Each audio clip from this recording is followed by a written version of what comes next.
Just to confirm, Councillor Hinchberger, you have the land acknowledgement this evening? Very good, thank you.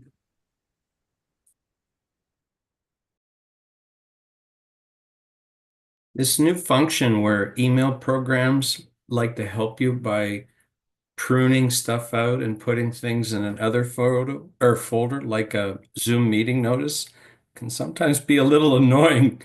I'm like, where's this email notice? All right.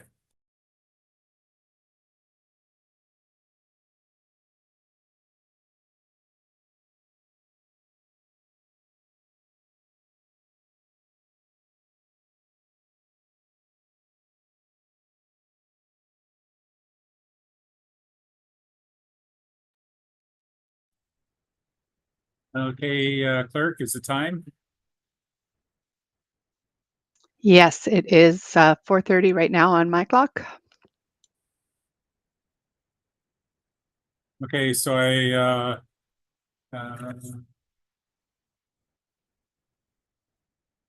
here we go. Councillor Stewart, as you're able, could you enable your camera, please? That's in the procedure bylaw, please.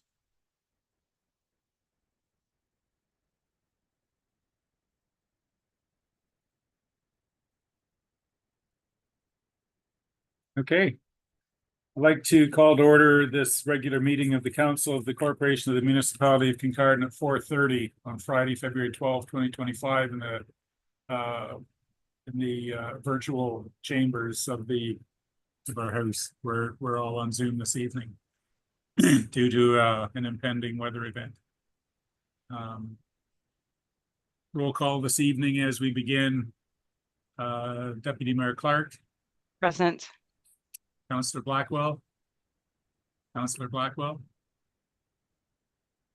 Councillor Kavanaugh. Present. Councillor Hinchberger. Present. Councillor Prenger. Present. Councillor Steinoff Gray. Councillor Steinoff Gray. Councillor Stewart. Councillor Stewart. And Councillor Williams. Councillor Williams. All right, I'd like to also acknowledge that we have a number of our municipal staff. There's some county staff members as well. And there will be a number of participants regarding the comprehensive zoning bylaw once we get to that portion of the meeting. Just like to note that the budget portion of the meeting will be completed by 5 o'clock. Notice for the meeting had gone out to participants earlier. And it is an effort by council to address some of the budget issues. And we would have to, if we're not completed with our section of the budget meeting by 5, we'll defer to a different time of the meeting, perhaps. Councillor Hinchberger, please, for the land acknowledgement. Acknowledging the traditional territory of Indigenous peoples, whose ancestors were the first to inhabit, care for, and live on this land, is a small yet very important step in the process of reconciliation. We would like to acknowledge that we are on the traditional lands and treaty territory of the Saugeen Ojibwe Nation, which includes the Chippewas of Nawash Unceded First Nation and the Chippewas of Saugeen First Nation. We recognize and deeply appreciate the contributions that Indigenous peoples have made, both in caring for this land and shaping and strengthening this community. Learning and acknowledging Indigenous history and culture moves us towards a journey of truth, healing, and reconciliation with the Saugeen Ojibwe Nation, the Métis Nation of Ontario, and the historic Saugeen Métis. Thank you, Councillor. Do any of the council members have any amendments, additions, or deletions to or from the agenda this evening?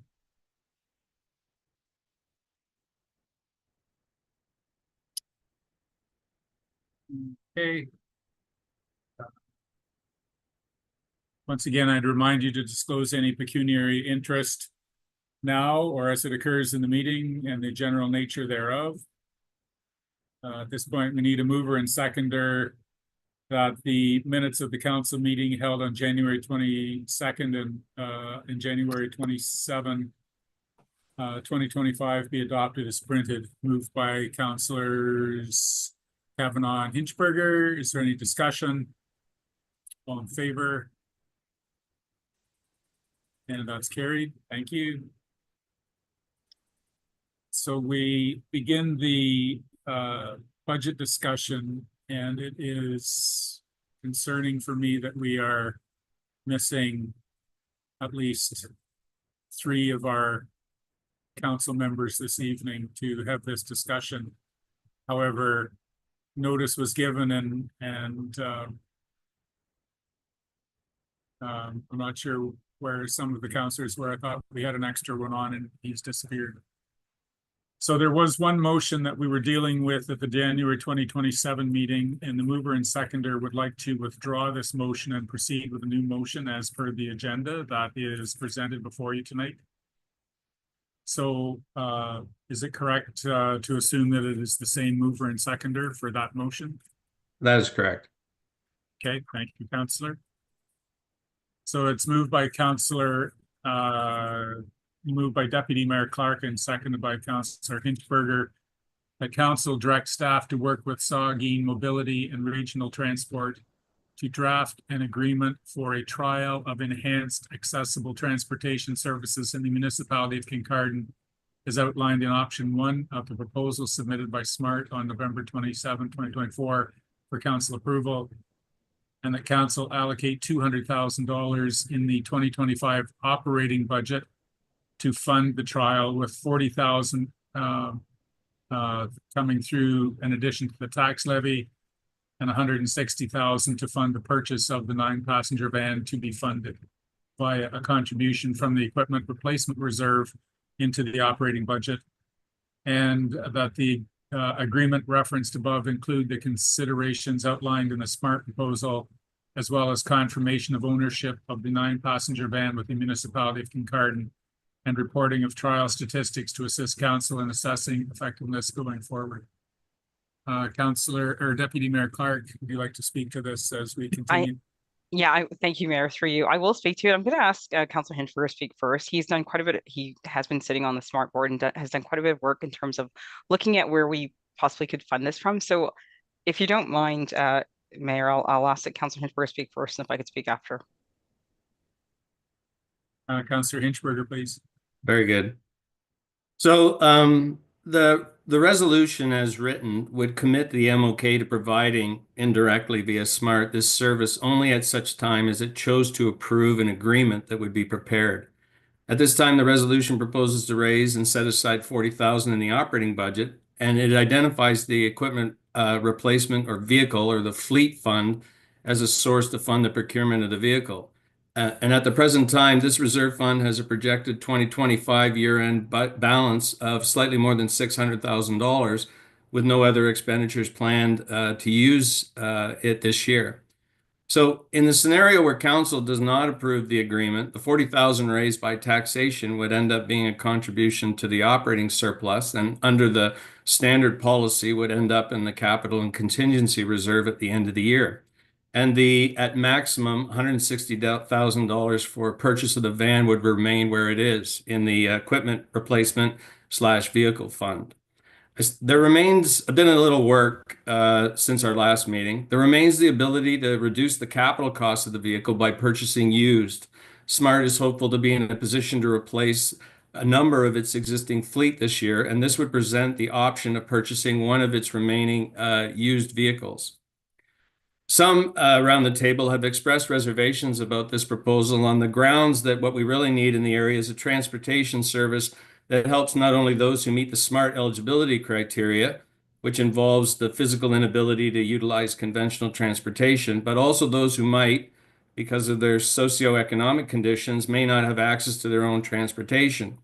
A vehicle owned by the MOK provides clear paths to delivering this scenario than does attempting to overhaul the SMART operating model. A couple last points. Operating costs, if anyone was wondering, they don't involve paying for dispatch services. SMART only provides this currently in the base service up until 3 p.m. on weekdays. So for the entirety of our proposal, we'd be utilizing what Smart does after hours, where riders contact the driver correctly. One other point, operating costs do not involve paying for drivers when there are no rides. Normally, a driver is only paid when there are rides, and a driver is not nominally dedicated to remaining with the client while the client is at the appointment or event, this making the driver potentially available to provide other rides. In the base Smart service, if you rider would choose to have the driver remain with them, this comes with a $24 an hour charge, which I imagine would be applicable also in an extended hours service. Deputy Mayor? Thank you. If I could perhaps add my comments. Councillor Hinchberger has done quite a bit of work with both Smart in putting together some of the, or assessing some of the financial implications of this. From my perspective, really looking at it as a wider inclusivity issue and looking at it from a lens of more of a social inclusion issue, this has gone through the Accessibility Advisory Committee. And one of the key factors that came out from the committee members who have lived experience with accessibility is that it certainly has been an issue to get anywhere without the extended hours. This is almost bringing it back to where it was sort of pre-pandemic to a certain extent. During the pandemic, the hours were cut. It makes for a number of these individuals who are not able to access rides in any other capacity, it has made getting around somewhat challenging outside of more conventional hours. So from that aspect, I certainly support it. There has been a lot of questions about the potential uptake, and I think it's one of those avenues where we won't know with certainty until it's implemented. The asset itself will remain valuable or have some value, irrespective of the fact that even after I look at this in one sense as let's see how the program goes. I'm hoping that the council will support this because I think much of what we have stated in terms of our strategic initiatives has been that about creating an accessible, inclusive community. And when we have the feedback from the Accessibility Committee with those who have lived experience, I think it's important that we take that on board. And if it is a viable option, which I believe it is, as presented now, that we give this a go. I notice, sorry, Mayor, I'll hand it over to you. I know there's others who wish to speak on it, and I see Councillor Hinchberger's hand back up. Yes, through you, Mayor, if I could just dovetail on what Deputy Mayor Clark said, is another option I've been exploring is we have a. Excuse me, just a minute, Councillor. I'm going to afford opportunity for a question or two, and you might be able to address those and complete your remarks that you were going to double up a little bit on some of the direction we're going. Fair enough. Are there any questions from any other councillors before we continue this? Councillor Stewart has a question. Thank you. Go ahead. Thank you. Sorry for late. I had some problems with my desktop joining the meeting. But anyways, I'm a little bit concerned. I can't really support this at this stage. But a question I have is that this van, whether it's used or brand new, would only be used during these hours and that's it. So where would we store it? What's the liability? Because it wouldn't be one of our staff drivers. It would be one of the Smart drivers. And who's responsible for the maintenance? Because if you buy a secondhand van, you're going to have a lot more maintenance. I think that it's an honorable thing moving forward, maybe, but we still have too many unknowns. This thing could turn out to cost us well over $300,000, and that's taxpayers' dollars. I get a little worried about it. So maybe someone can explain to me some of those or answer some of those questions, if you don't mind. Councillor Hinchberger, you may perhaps have those answers. Thank you, through Mayor. The cost of maintaining the van and insurance and the liability associated with that is included in the cost proposal provided by Smart. That was one of the questions was, where would the vehicle be stored? Their proposal was based on hiring a driver that would essentially work this schedule, Monday to Thursday, 6 to midnight, and all day Sunday. So I would anticipate, and this is the type of thing that can be hashed out in an agreement for council's consideration, that the vehicle would reside somewhere centrally or with the driver, essentially if it's one driver. Was there a third? I think there was a third, but I can't remember it. I think that got most of the questions there, Counselor. Are there further questions? Counselor Steinoff, Gray, could you reactivate your camera there? Thank you.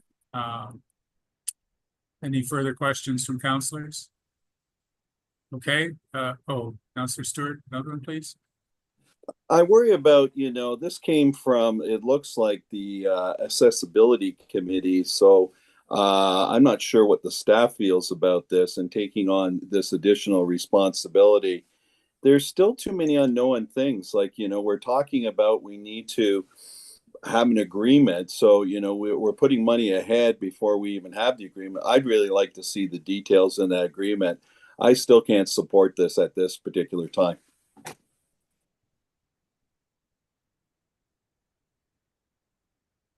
Okay, so we have the motion before us, directing staff to work with Saugeen Mobility to draft an agreement for a trial of enhanced accessible transportation as outlined in option 1.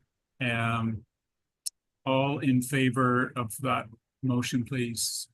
Can you put the motion down so I can see hands? So all in favor, we have 1, 2, 3. Councillor Prenger, is that a yes? 4 or 5. Okay, the motion has passed. Davidson Center and Tiverton Sports Center engineer report. We need a mover and seconder as part of our next capital budget item here. The council receives the report from DEI Engineering on the conditions of the Davidson Center pool, Davidson Center refrigeration plant, and Tiverton Sports Center refrigeration plant.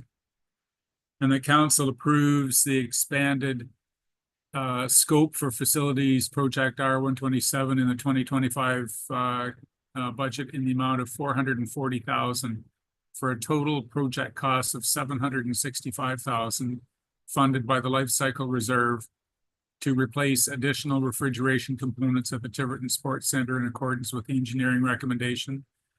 And further, the council approves staff to proceed with concept drawings for the Davidson Center and Tiverton Sports Center, which will account for accessibility deficiencies that exist in both facilities that will be presented to council at a later date. So there's the motion. Do we have a mover and seconder for that motion? Moved by Councillor Hinchberger and Steinoff Gray. Do we have a staff member available to comment on this? There's this motion was presented, but it's been amended prior to our agenda tonight, just to confirm the total project cost through our CAO. Is there a staff member that would like to speak to this before we get into any discussion? I can speak to it, Mr. Mayor. Okay, thank you, Director. Yes, thank you. And through you, the managers provided a fairly detailed report for council. And we weren't going to necessarily speak to the contents of the report due to time, and that it, as I said, it is very detailed. But we've also invited to the council meeting this evening a representative, the engineer from DEI, Mr. Morrissey, is here, and he's more than happy to answer any questions as it pertains to the Tiverton Sports Center. Oh, thank you, Mr. Morrissey, for being here. Thank you, Mr. Morrissey, for being here. We appreciate your participation. Are there any questions from councilors regarding this capital budget request? Councillor Prenger, please. Oh, you didn't have your hand up? Oh, I'm sorry. It's like an auction sale. You got to be careful what you do with your hands in the background. Councillor Stewart, please. Thank you. And through you, Mayor, to the engineer, Morrissey, is it? I'm sorry, I didn't quite catch it. With this new addition, we're basically replacing the refrigeration plant from almost A to Z. Would that be correct? So the refrigeration plant to make ice, it has multiple components. We will not be replacing everything. So we would leave the pad, which still has some life in it. We're also going to leave the cooling tower, which is an expensive part of the system. So I would say that we are replacing around 60% of the system that is now fairly old. Follow-up question for you again. Cooling tower, what's your best guess how long it would survive and what's the cost to replace it? And again, the pad, how long do you think it will survive and what would be the cost to replace that too? Because it looks like we got about another 35 or 40 years on the facility. Just wanted to know if we're going to need some more additional funds in the next 4 to 5 years. Thank you. Sure. So the cooling tower is around 11 years old. So it should be replaced in around 4 to 9 years, depending on the condition. So potentially we may be able to get another 9 years of operation out of the cooling tower. I have not heard from the operating staff any concerns with condition or any concerns that came with on maintenance records. As for the pad, it is 35 years old, and it still has around 15 years of age. Unless we start seeing leaks or we start seeing settlement on one end of the pad, then this is when the project would need to be expedited.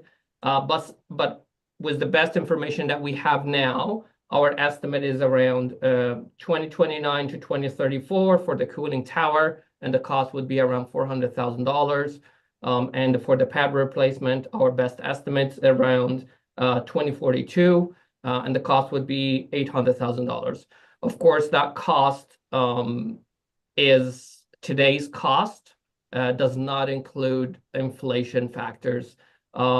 With the pad replacement, there are other components that usually come with it, like the dasher boards and rubber flooring. So in total, for the pad replacement, you should expect around $1.2 million.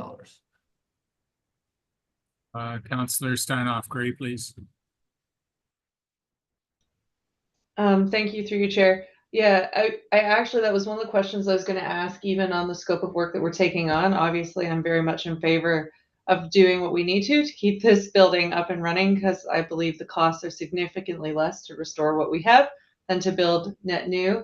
But are you concerned at all about any risks to the estimates that we've been provided and the budget amount that we're adding, given the current political climate?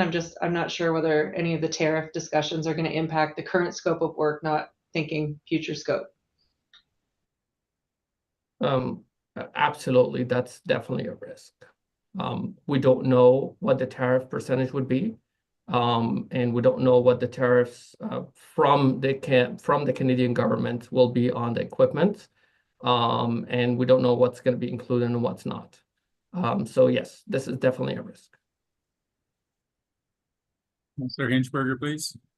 Thank you, through you, Mayor. Just a quick question about the hazard associated with the ammonia refrigerant. The replacement that we're going through, are there any options other than ammonia, or is that the only practical refrigerant in this application? There are definitely other options. So if I may answer your questions in 2 pieces. One is, why would we go with ammonia? One, it's a very efficient refrigerant for this application. So it uses less electricity to produce ice. And the second is, it's a natural refrigerant, which means that the global warming potential of it is very low compared to other refrigerants. And that's why the majority of the ice hockey arenas in the area or throughout Canada are all ammonia.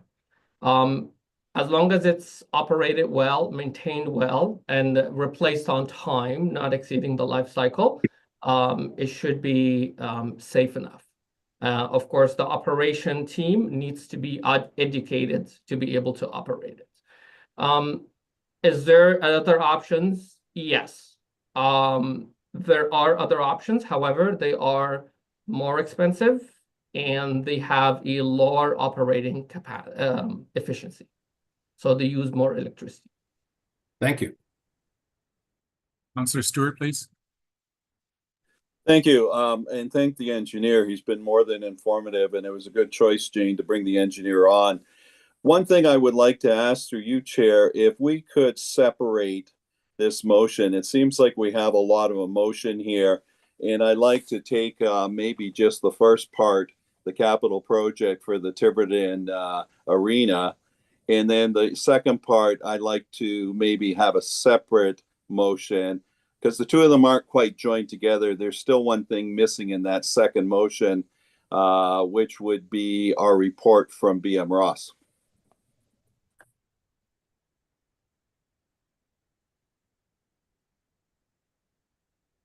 Thank you, Councillor. I'm just having a look at the motion here. So there's the first part, the council receives the report, which is what we're listening to. First off, the council approves the expanded project scope for facilities project to replace additional refrigerant components. So one is specifically to the Tiverton Arena. Correct. The other one is that we approve staff to proceed with concept drawings for Davidson Center and Tiverton Sports Center, which will account for accessibility deficiencies. So there's one that accounts for the actual production and maintenance of ice, and the other one is the concept drawings for accessibility deficiencies. What would you like to make an amendment so that we know what we're specifically addressing, Councillor? Yes, thank you very much. And through you, I like to make an amendment that we only look at receiving the report and also on the approval of the expansion of the project for $440,000, funded by the life cycling to replace additional refrigerator components at the Tiverton Sports Center in accordance with the engineering recommendations. Stop there. Okay. Is there a seconder for that amendment?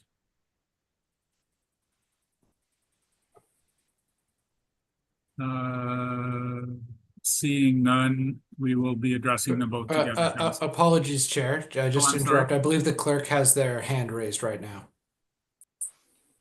The clerk, okay. Oh, there she is. Yes, clerk, please.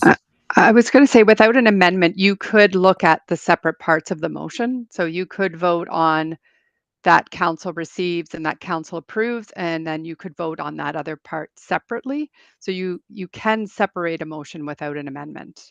Okay, thank you for that guidance. I appreciate that. All right, so if there's no more discussion on the motion itself, Councillor Stewart. Yes, thank you. Through you, Mayor. I don't really see the last part of this motion that council approves staff to proceed with conceptual drawings. I don't see a cost associated with that. So it's right now, unless I misread the rest of the document, I see it's sort of a blank check. So I'm not comfortable with that at all. Thank you. The director comment on the source of funds for that last clause in the motion, please. Yes, thank you for the question. And through you, sorry if it wasn't included in the report, but those funds would come from our existing budget allocated for the conditions assessments. We do have some additional funds available that would cover those costs. So they've already been accounted for. Correct. Okay, thank you. Councillor Steinhoff, great, please. Through you, Chair, I was okay with keeping these together because I do like the idea of doing the concept drawings to have a better idea of where we want to go with the building. And we do know that there are some accessibility challenges. So dealing with this in a comprehensive fashion, to me, makes sense because it's something that we're going to have to do. So especially if we're extending the life of the building, it's not something we're going to ignore. So I would put my support in for that. But I do have one question. In this motion, there was some other reports included that I had some questions about, and I just didn't know whether today's discussion was to be limited exclusively to Tiverton. Because there was engineering reports provided also in the attached section for the Davidson Center, both the arena portion as well as the aquatic center. So I wanted to know whether this conversation is limited, because we do have multiple reports that were attached in this section. We didn't just get the engineering report for Tiverton. So I just wanted to clarify, because I don't want to misstep. So if we're going to talk about those at a later time, that's fine. I just wanted to know. Director, please. Yeah, thank you. And through you, we wanted council to be aware that we've received all of the reports. The reason why we're dealing with Tiverton Sports Center this evening is because of the urgency in the condition of it, and looking for approval to proceed with that. Staff will be bringing forward the other reports in a more wholesome discussion for council to make some decisions. Councillor Steinhoff, great. Follow up, please. Yeah, the only concern I had is there was a couple of, for me, must-dos for the aquatic center, just like even the labeling of the emergency stop button for the pumps. So I kind of wanted a warm fuzzy feeling that we were progressing on those must-do items that are within our control sphere. Thank you. I can certainly answer that. Definitely those low-hanging fruits that we're able to activate immediately. The work order has already gone in for that one because we recognize the urgency of that. And it is on the midst of being fixed as well. Councillor Stewart, please. Thank you. And through you, what I worry about is that we've been talking about the Tiverton Sports Center, and I agree that I might even support having a conceptual drawing. But for the Davidson Center, because that's what you're approving tonight for both, we haven't really heard about the Davidson Center yet. We need to really see what's going to happen. It's a much older center, and it might have to have some radical changes, or even consider starting a fund to rebuild the whole thing. So the Tiverton Center has a great life. It looks like another 35 years plus. I'm not so sure about the Davidson. So why don't we hold off on the Davidson Center conceptual drawings and just work on the Tiverton? Okay, I see that we are already encroaching on our council time. There was notice given that we do have a 5 o'clock deadline for this. So I'm going to ask council to address these motions in part, one at a time. I did see your hand, Councillor Steinhoff Gray. I'm not ignoring you, but we're is it all right? Excuse me. Can you remind me, clerk, who the mover and seconders were for? Oh, it was Councillor Steinhoff Gray. It was Councillor Hinchberger and Councillor Steinhoff Gray. Yep, thank you for that. So with your approval, I will use your name as we address each one of the component parts of this. Sorry, where did Councillor Hinchberger? Is that okay with you, Councillor Hinchberger? Okay, thank you very much. So the first part of this motion is the council receives the report from DEI. All in favor of that? Okay, that was carried. The second part is the council approves the expanded project scope for facilities project to replace additional refrigeration components at the Tiverton Sports Center. All in favor of that motion, please? 1, 2, 3, that's carried. And further, that council approves staff to proceed with concept drawings for the Davidson Center and Tiverton Sports Center, which account for accessibility deficiencies that we'll get at a later date. All in favor of that? 1, 2, 3, and that motion carried as well. Okay. At this point, as was noted at the start of the meeting, it is 5:03, and we will have to defer the rest of the budget discussion till the end of the public meeting that we're having as part of our council meeting here. So we go to 6.1, the public meeting matters for public participation regarding the comprehensive zoning bylaw. So the municipality has initiated a comprehensive review of zoning bylaw 2003-25 in accordance with Section 26 of the Planning Act. And such review shall be completed within 3 years of the adoption of an official plan, which was adopted by the municipality in 2021. The purpose of the public meeting is for council to receive comments and feedback from the public, obviously, key stakeholders and commenting authorities having jurisdiction on the changes, updates, amendments, and considerations presented in the comprehensive review will have opportunity to make those, and we're now move into a public meeting. So you might remember at our last public meeting regarding the comprehensive zoning bylaw, we affirmed that we would be having a second one. This is that public meeting.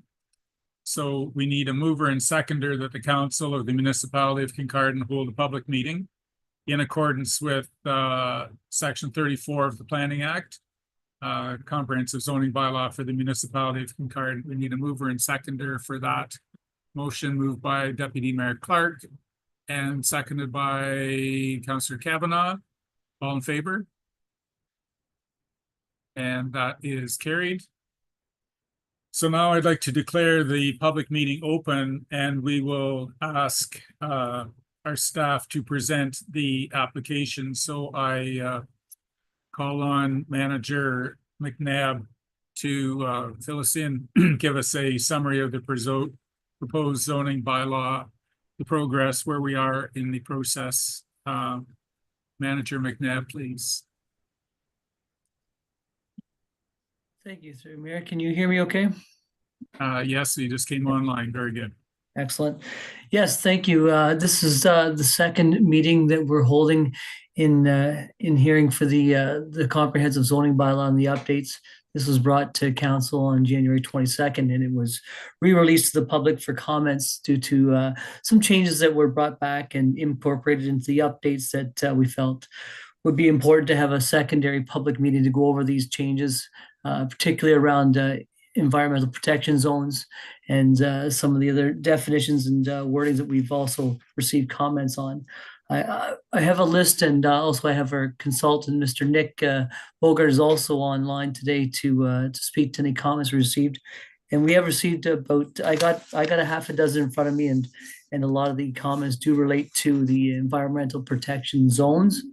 I don't know if we do have some delegates in the on the call today that would like to do some presentation to council, but maybe it would be appropriate to hear those comments first, and we can maybe answer a few questions or at least consolidate those comments and bring them back into a final draft. Okay, so what I just heard you ask is that any one of the participants this evening liking to make public comment, we'll try and categorize them. So the first ones, if you have comments about the environmental protection zoning, those are the comments you would like to hear at this time. Through you, Mayor, that would be great if not particular to the environmental protection 1 or 2 zones, but more or less a comprehensive delegation to hear what comments I may have not received that were being brought tonight to the public meeting. Yeah. Okay. So clerk or deputy clerk, we have a number of attendees here, and I see that Alex and Olivera Bogdanovich are in the queue here to speak. Good evening, Alex and Olivera. Welcome.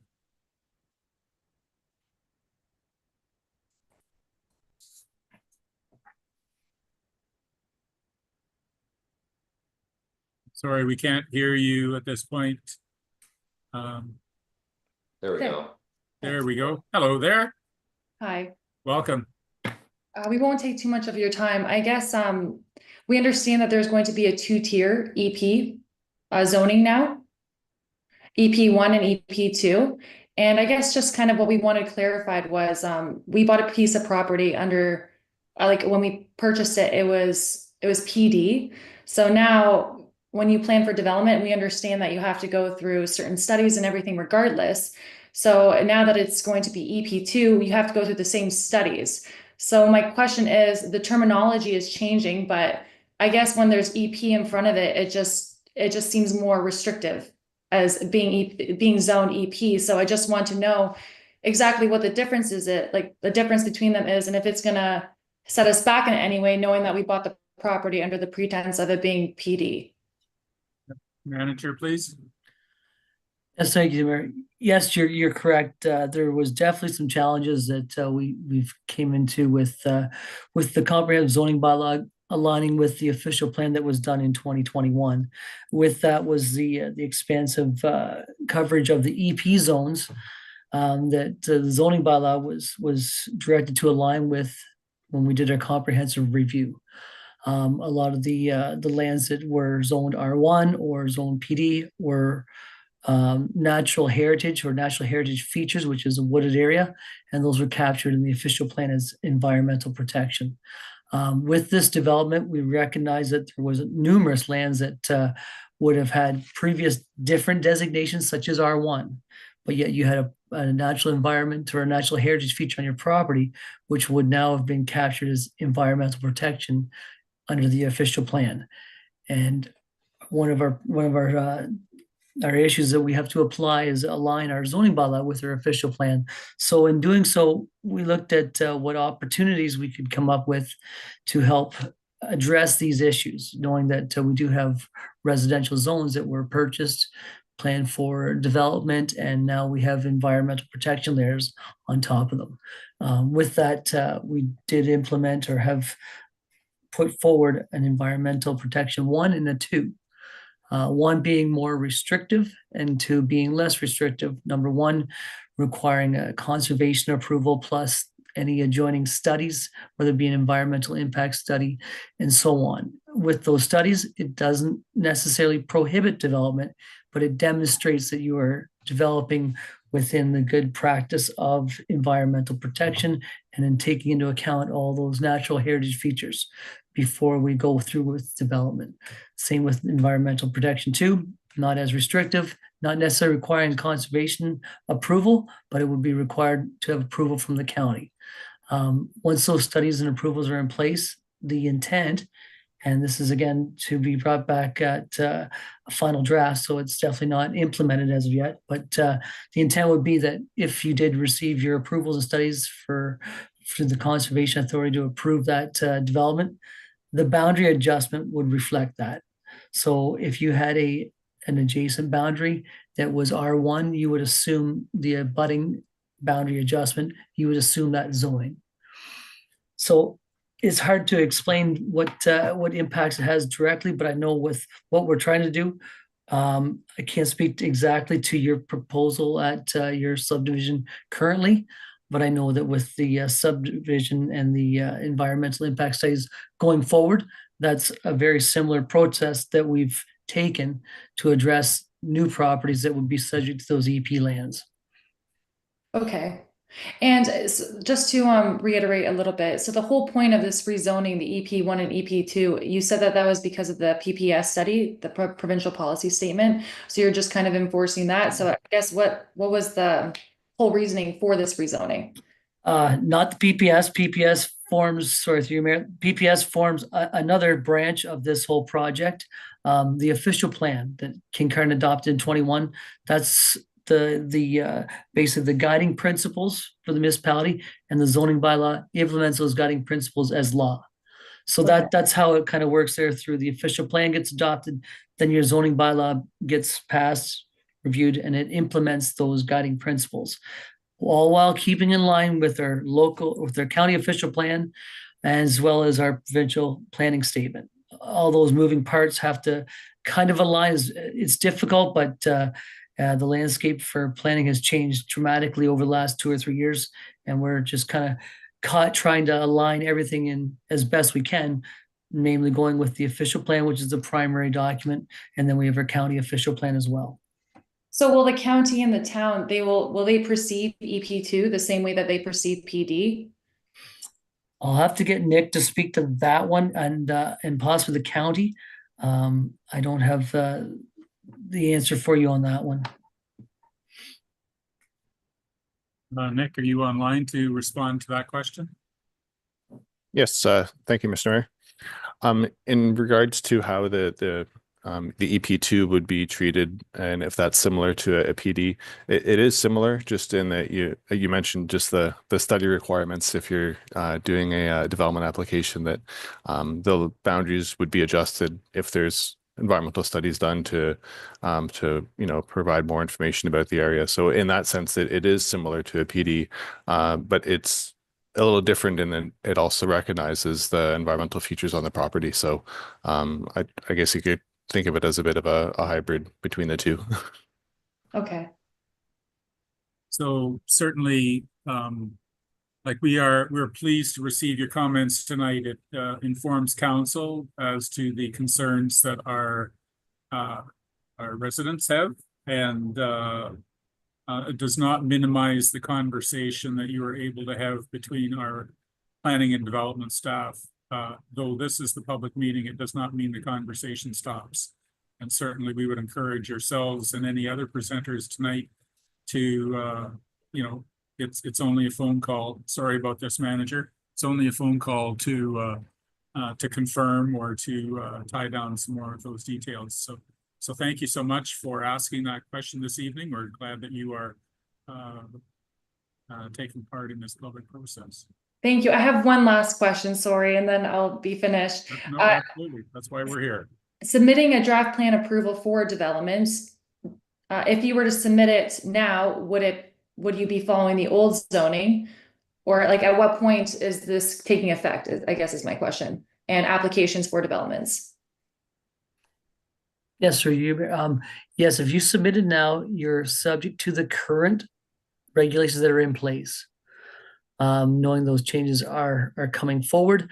There's not an indicated as a transitional date where you're transitioning from active permits through, but as far as I know, if you submitted, you're under the current rules that are in place as of today.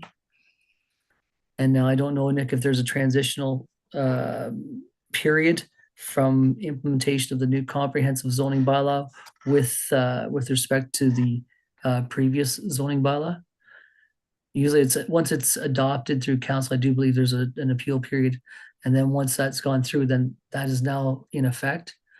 I'd have to talk to my colleagues at the county too with plan of subdivisions, because I'm sure this issue has definitely been raised before. But I can gladly get back to you on that for your process. Okay, thank you, Dwayne. Yep. Okay, thank you. Also online this evening, we have James McCurry. James, are you there for comment, please, sir?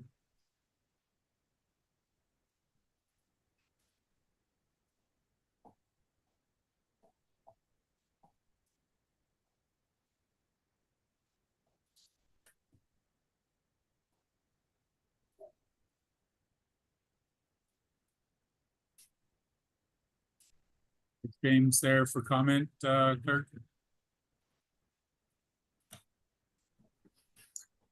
Yeah, he's here. Just give him a second. He's muted.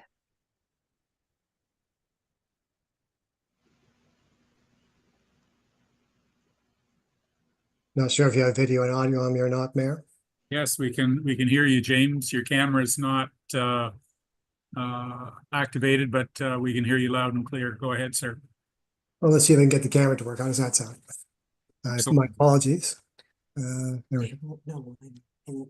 There we go.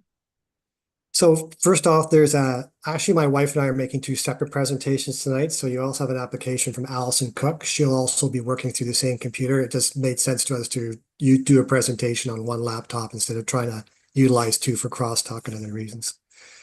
So this presentation is kind of specific to mine. First off, I'd like to thank the council for allowing us to appear at this public meeting, and I'll address the council as general through the chair itself. I'll keep my questions kind of specific to a couple of properties that are concerned to myself. As council is aware, I sometimes speak on behalf of the Philosopher World Environmental Preserve. Sometimes I speak on behalf of myself. Tonight, I'm going to try and combine it to speak on both. So there's a couple of properties that are of big concern to us, and I'm not sure exactly. It was nice to get the designation of One of these properties currently shows as PD and is being switched to EP. The property in question would be 143 Victoria Street, which is also known as the Sundance Development. And I'm not sure exactly who the owner is. We haven't gotten in depth of that because it's still fairly far ahead in time. There's a widespread opposition to Sundance. There's opposition from various Indigenous groups. There's opposition from the SVCA. There's opposition from PWEP. There's opposition from myself and a bunch of other concerned citizens. So I guess what I'm looking for, and I'm not sure if the city manager or your engineering staff can answer this, the changes in the county plan to go from PD to EP specific to 143 Victoria, also known as Sundance. I just need a clarification of how that status works. So right now they've basically asked that they want to maybe do a development is how I understand this. There's nothing been brought forward. There's been no environmental reports. This property sits on floodplain in Lower Inverhuron. I was looking through the proposed bylaw, and on page 6, there's a statement by council that states subsection number 5 under summary of recommendations, consider the inclusion of Quanta's policies to mitigate and address the effects of climate change. So in general, a lot of what the groups, including the one that I'm involved in, are trying to do is if we're trying to mitigate climate change and its effects, the development of areas that are environmentally sensitive, which council sees as well as the county sees, particularly Sundance as well as others. I'm not sure how that falls in line with the policy of what council and municipality, MOK, and most of us want to see. So I guess what I'm asking is that since there has been no studies actually done on the Sundance, it appeared to me, and it's an open question to whomever, if we're going from PD into EP1 or EP2, and I understand the designation between those two, does that effectively stop Sundance? Or should we be preparing to do whatever necessary is to stop Sundance at a future date? And what kind of time frame? What more do the developers need to do to get that particular project to move forward? So if I may just allow me to rephrase that question, because we don't want to intimate that we're going to enable or stop any project. But the question that I would ask our manager is, what would prompt the change in the designation of that property? I think the previous questioners, the Bogdanoviches, helped identify some of the change in reporting requests, but perhaps I think it's a kind of dangerous territory to suggest that that we would, as I said, enable or reject a property. That's not our intent of this public meeting. Could you speak to what would prompt the change in that designation? I see that Ms. Smith from County Planning is here to respond to that, if you would, Karina. Thank you, through you, Mayor. So with respect to the question and the change in the zoning, so if the zoning bylaw is adopted by council specific to the Sundance site, the zoning would be potentially EP2 or EP1. I don't know the specifics on that particular site. But that does not preclude a proponent from submitting an application, doing the necessary studies to try and demonstrate that they can facilitate development on the lot. And to echo the mayor's comments, tonight is not the time for us to be making a decision yes or no to that development. It will have its own separate public meeting when that application does advance. And just to the comment about whether or not studies were submitted, there have been studies submitted with the Sundance applications, and I'm happy for that Mr. McCreary to reach back out to us, and we can provide him with that information. Yeah, I'd be happy to receive them for the council as well as the county have PWEP's information as well as my own personal information. Forwarding to PWEP is always the easiest way to do it because we represent probably 400 people. So directly to Tess Gerling, manager through PWEP, and we'll be in contact on that. While I have you on Sundance specifically, like I know it's very hard to give a time frame because you don't know what the developer actually wants to do with this. Are we in the very, very early stages of Sundance? Like they've asked that we'd like to put 65 houses on floodplain, but how close would they be to actually making official application to doing that?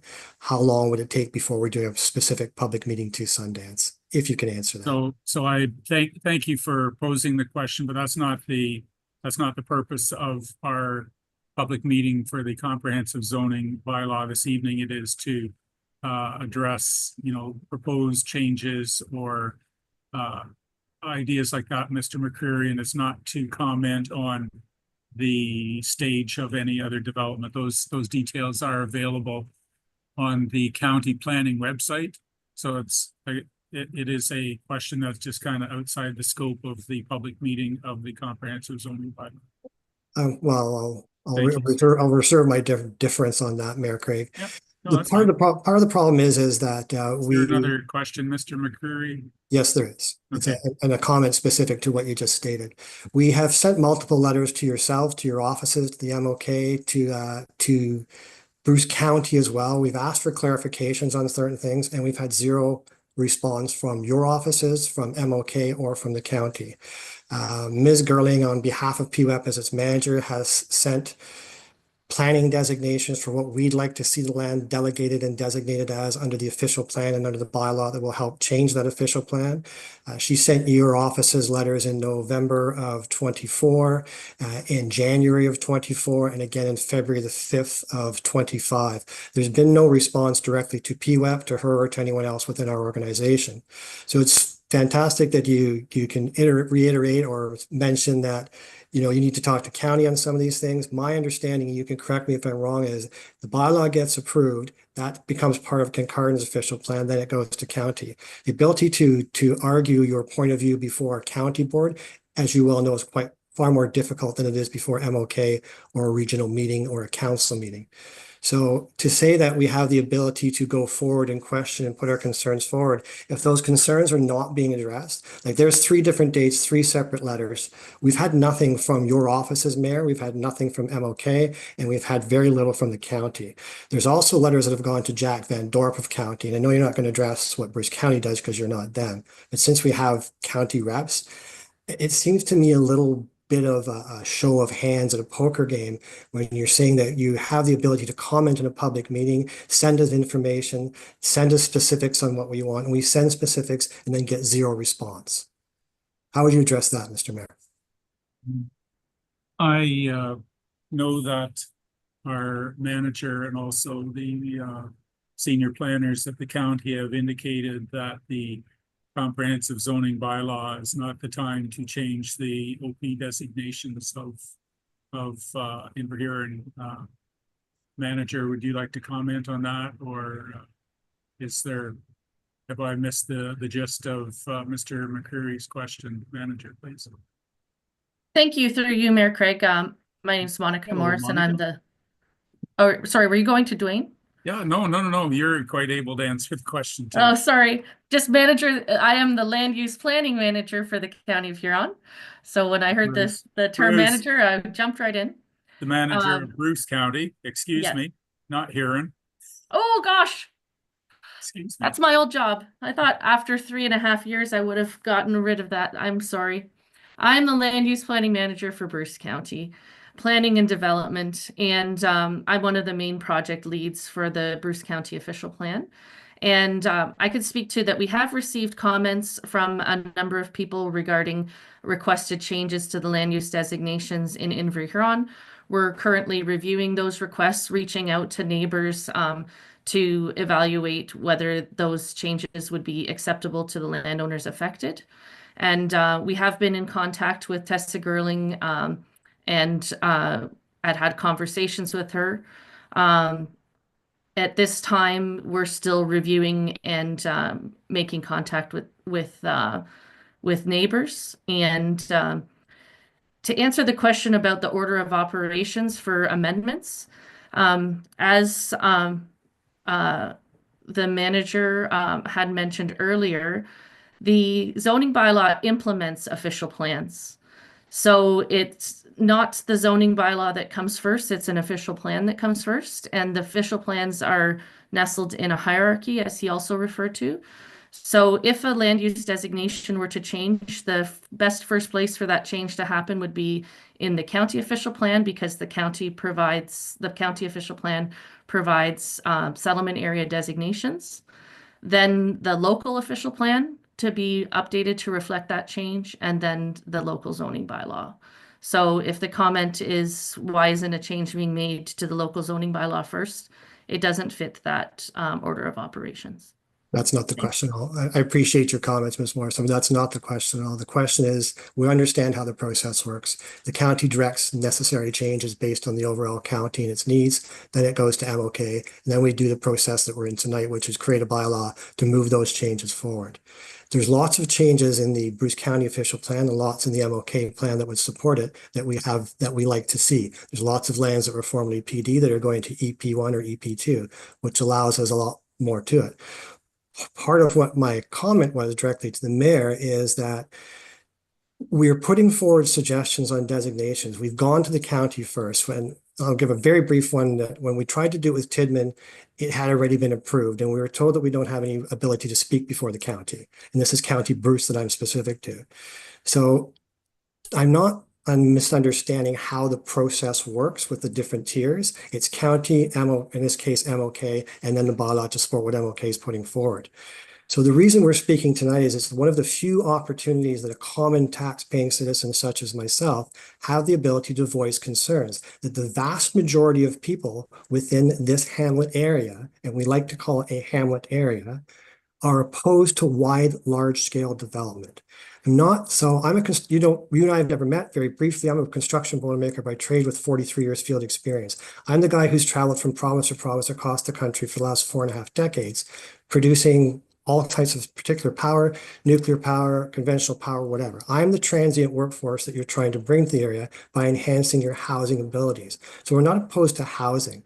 There is literally dozens of sites in and around the Kincardine area where you can develop housing. Putting them on environmentally protected and environmentally sensitive lands violates one of the subtexts of this particular bylaw, which is we understand climate change, want to mitigate climate change, but you want to cut down trees, raise areas, and put in 60 dwellings on floodplain. So it's not about process. We understand the process. We're not getting responses from MOK, the mayor's office, and somewhat limited from your staff as well. We've reached out to Jack Van Dorp on multiple occasions, and he's not responding. Perhaps Mr. Van Dorp is not the person we should be directing our commentary to.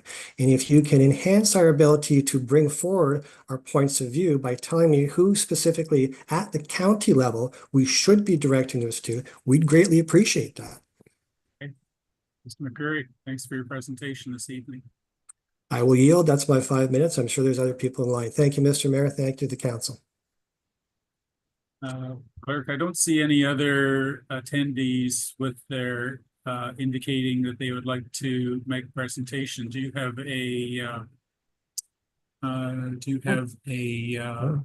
there's Gordon Vala Webb is online, or I see that Monica Morrison is prepared here. And I see Councillor Hinchberger's hand up. We will have council comments following the public input, please. Evening, Mr. Vala Webb. We appreciate you being here this evening. Well, thank you, Mayor Craig and councillors, for the opportunity to speak to you. I'll try to be brief.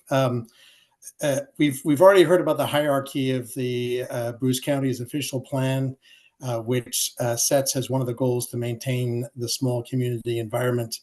One of the purposes of the bylaw, the current and proposed, is to permit and regulate residential and non-residential development.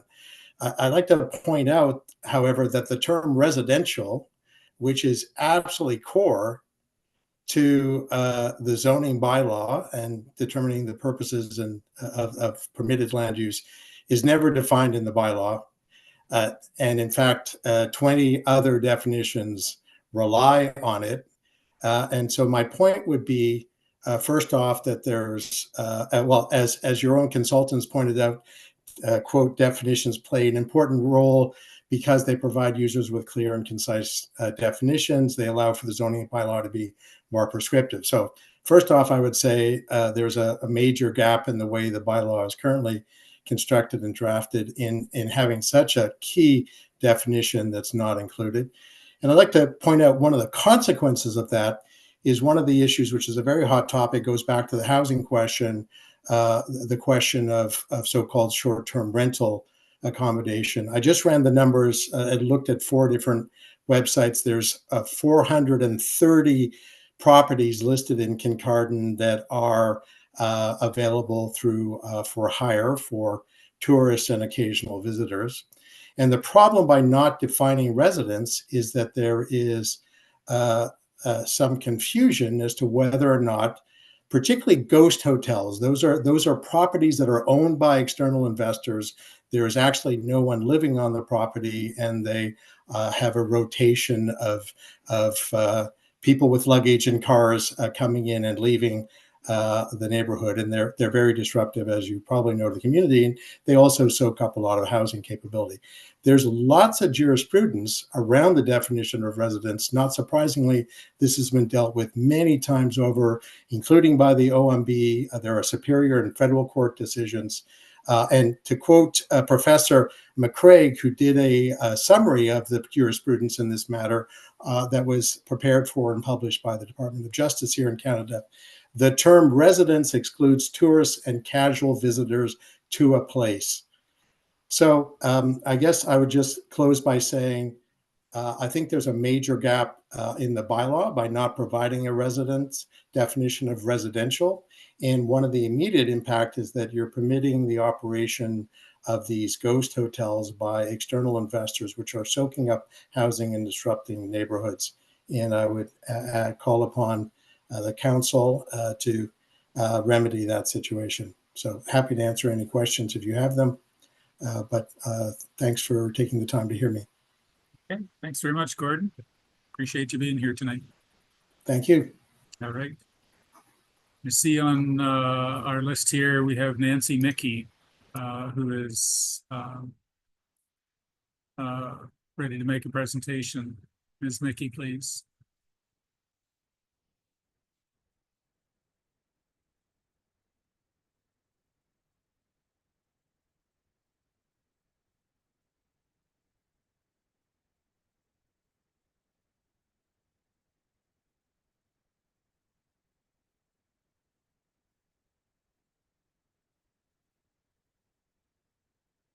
Oh, wow. Hello, Mayor Craig. Can you hear me? Yes, Nancy, welcome to our public meeting this evening. Thank you, Mayor Craig and council and staff. My name is Nancy Mickey, and excuse me a moment. Here we go. There we go. My name is Nancy Mickey, and I'm an agent for the Bruce Energy Center, and I wish to present an objection to the 2025 draft zoning bylaw. And you've had a lot of discussion about EP2 tonight so far, and that's what we're going to be talking about with me. The objection, the BEC Business and Innovation Center, Inc., wishes to object to the draft zoning bylaw for parcels of land, namely part of lot C, D, and E, concession 3, Bruce Township. And this area is located south of the Bruce Energy Center Industrial Park. It's approximately 121 hectares or 300 acres in size. I just want to mention to you, as has been earlier discussed, the importance of the official plan. The County of Bruce official plan designation for this property is secondary urban community. The municipality of Kincardine in 2021 amended its official plan for this property to natural environment for the forested lands and industrial for the remainder of the land. There was no discussion with the owners of land that we are aware of.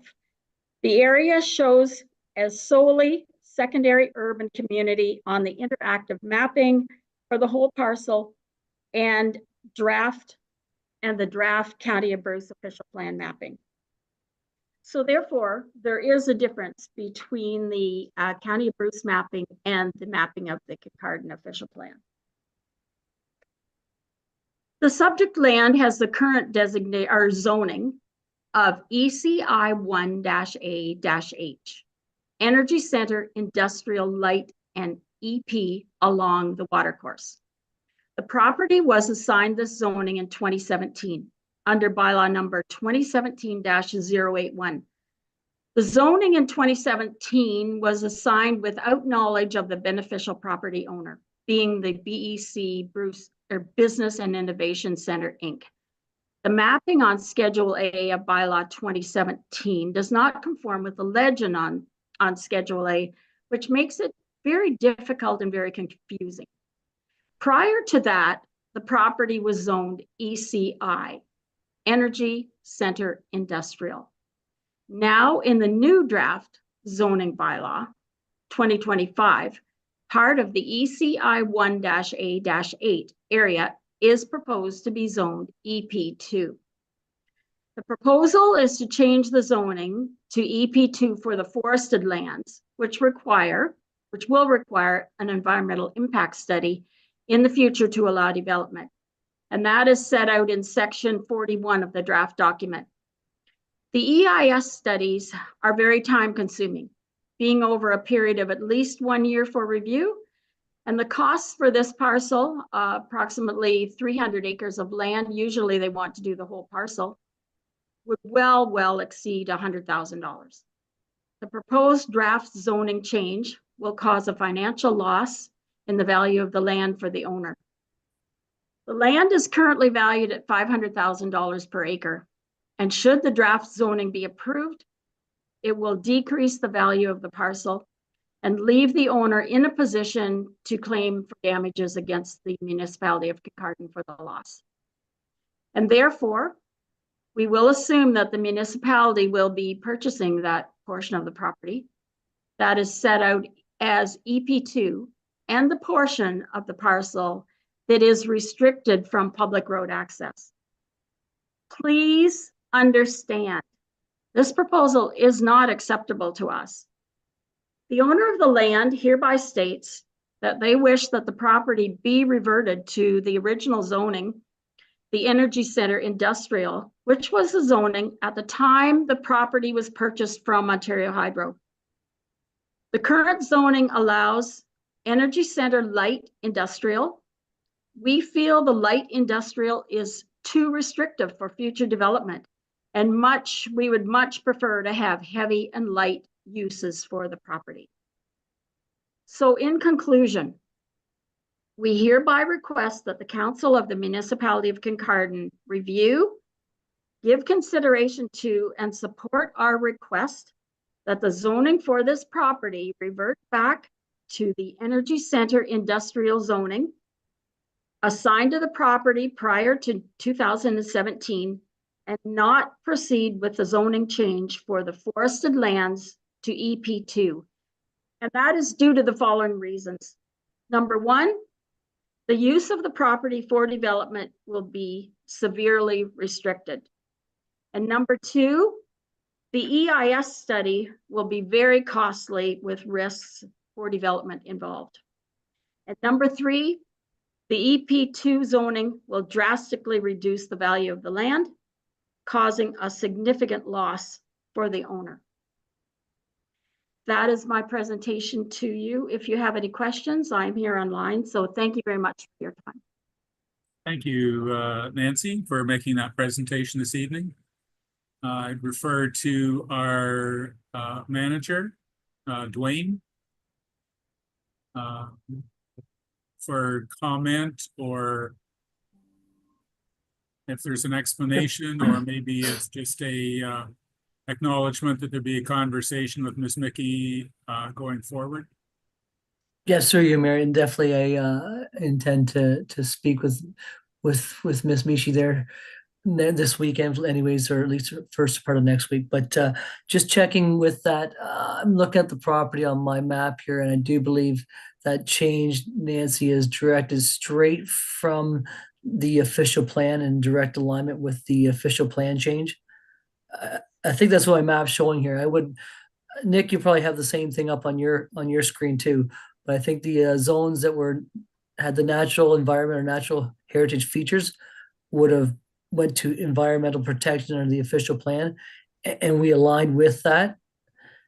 And I understand your concern for sure. That's where we're at with EP1s, EP2. We understand that the alignment with the official plan and then the previous designations make things a bit of a challenge, to say the least, especially in your case. And I'm very well aware of some of your zoning changes dating back to 2017. And I know with the heavy and light industrial distinction as well. So Nick, are you seeing the same thing? Just sorry through you, Mary. I just want to see if Nick has the same thing up, that we align with the official plan, and that's how these zoning layers were created, or sorry, they're in alignment with the official plan layers. Thanks, Dwayne. And through you, Mr. Mayor. Yes, the changes made to this property was one of the ones that was related to the official plan, and the update of the environmental mapping, primarily through the environmental study that was done as background to the official plan. So the work done to that, it transferred into the official plan, which is now trickling down to the zoning bylaw. Okay. But we'll certainly take a look at the comments and get back to you, Nancy. I think that is the key point, to have received Ms. Mickey's report and to assure that there'll be connection and conversation going forward. I appreciate that. Thank you very much. Okay, thank you, Nancy. I see on the screen here we have, as Mr. McCurry commented, Allison Cook will be making a presentation from the same laptop. Was it Alice? Help me out, clerk. Who's next up online for us? So yes, Allison Cook. Okay, thank you very much. Hi, just trying to unmute there. We can hear you now. I do have some, I'll start my video. There we go. Welcome, Allison. Hi, thank you. I do have some questions and sort of are related to the zoning, but is about Inverhuron designation, which I know you're reluctant to talk about in this forum.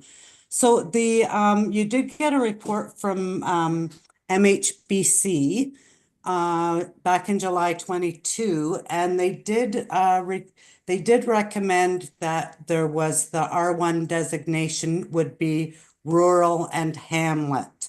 And I didn't see that designation in any of the language on the bylaw draft. So did you guys not take up that recommendation? And if not, what was that discussion?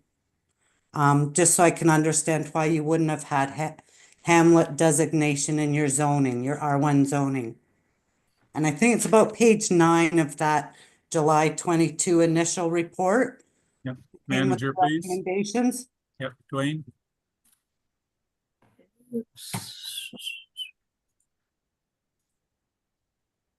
Thank you, Mayor.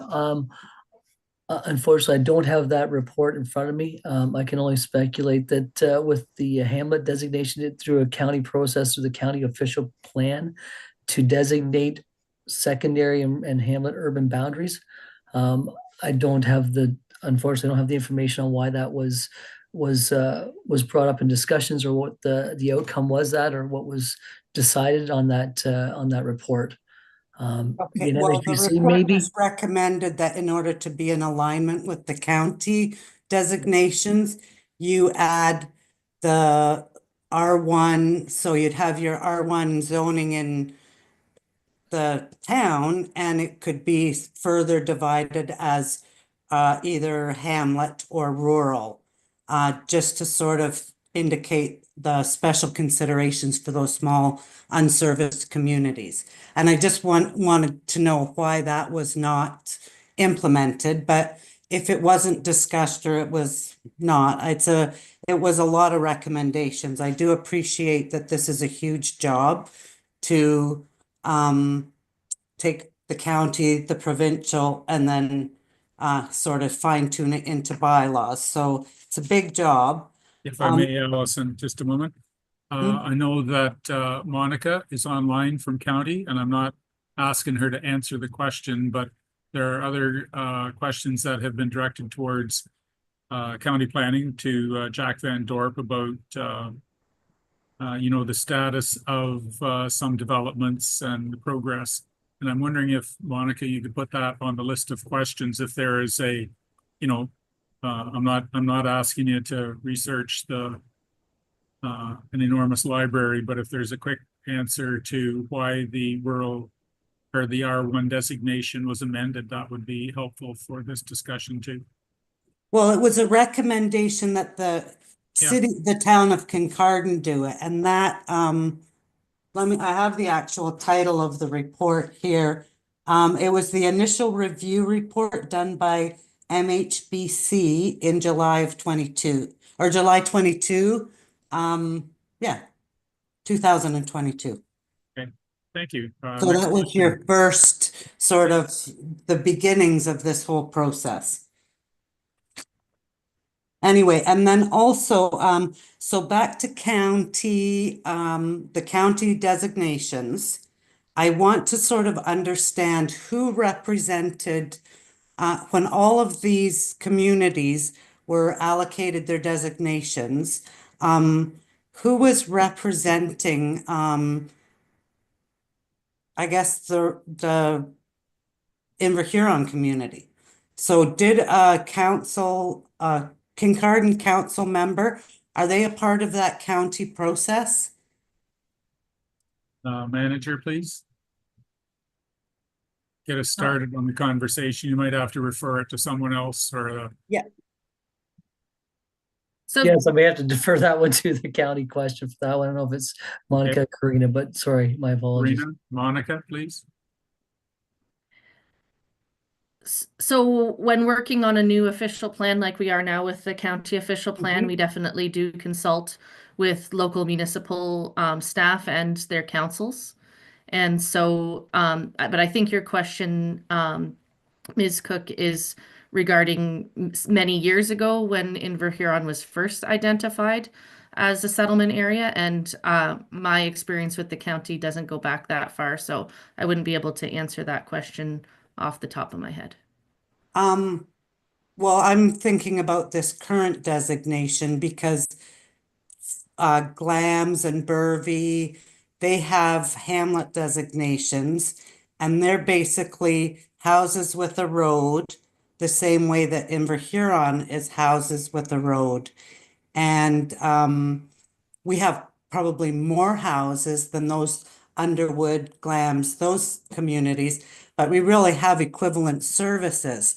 So I'm wondering who's ticking the boxes for county, because county can't possibly know every little village, town in the whole county. So is somebody there saying, yeah, that's houses and a road? When that county map is drawn up with the designations. And I'm really just wanting to understand who would be representing us. The county plan is still in draft. So as a community, does Inver-Huron have to go and actively deal with the county, or can we expect some representation from our town council? I guess is my question, is basically my question. Well, I can hop in there, Ms. Cook. Sure. I am as the mayor, I sit on county council and I help make recommendations regarding all sorts of OP amendments and zoning bylaws and things like that. Certainly the county staff would be engaged fully with our local staff to understand the service capabilities, the size, the scope, all those sorts of things of Inver-Huron. what the exact criteria was to establish that it was a hamlet versus a secondary urban settlement or something like that. I can't speak to that. I don't know. Because that, once again, as Monica said, that was a little before my time, but it would be I that sits and represents Inverhuron in particular during those county official plan discussions. Okay, and I guess my question then still is, should we be dealing with the county to try and get an appropriate designation for Inverhuron? Yes, Monica explained that well, that it starts with the county official plan and then down and the county official plan is the guiding document for all areas outside of Kincardine, the town, and Tiverton. So everything, Glamis, Inverhuron, Burvey, yeah, Carmel, all those are included in the official county plan. So it is through the county. And it's outside of Kincardine. Yes. Okay. So another question there? That really is my question, is Okay. how we can address this efficiently. Yeah. Okay, thank you very much. Thank you for being here tonight. Appreciate it. No problem. There we go. Clerk, is there any other members of the public that would like to speak this evening? Karina Smith, hands up. Oh, I saw that. I didn't know whether it was, Karina, would you like to speak to one of the questions or did you have a comment there, please? Yes, if I may, through you, Mayor. The one comment that I would like to emphasize is that Kincardines zoning bylaw update is implementing the policies from the current Kincardine official plan and the current county official plan. So while the county is in the process of updating its official plan, once the county's official plan is adopted, then there would be then a following or a trickle down effect, as Monica had highlighted further, where the Kincardine official plan would then be updated and the zoning bylaw would be looked at again to make sure it is in alignment with those official plan documents. There was also a question about the hamlets. So the R1 zone in the draft zoning bylaw does cover a broad range of residential areas. So the main core of Kincardine, it covers the shoreline areas as well, and it does also cover the hamlets. So within the proposed R1 zone, it is broken down based on servicing. And so that's how we address some of the hamlet policies and implement those through the zoning bylaw. Thank you, Karina. I see that Paul Kraling has indicated he would like to speak at this time.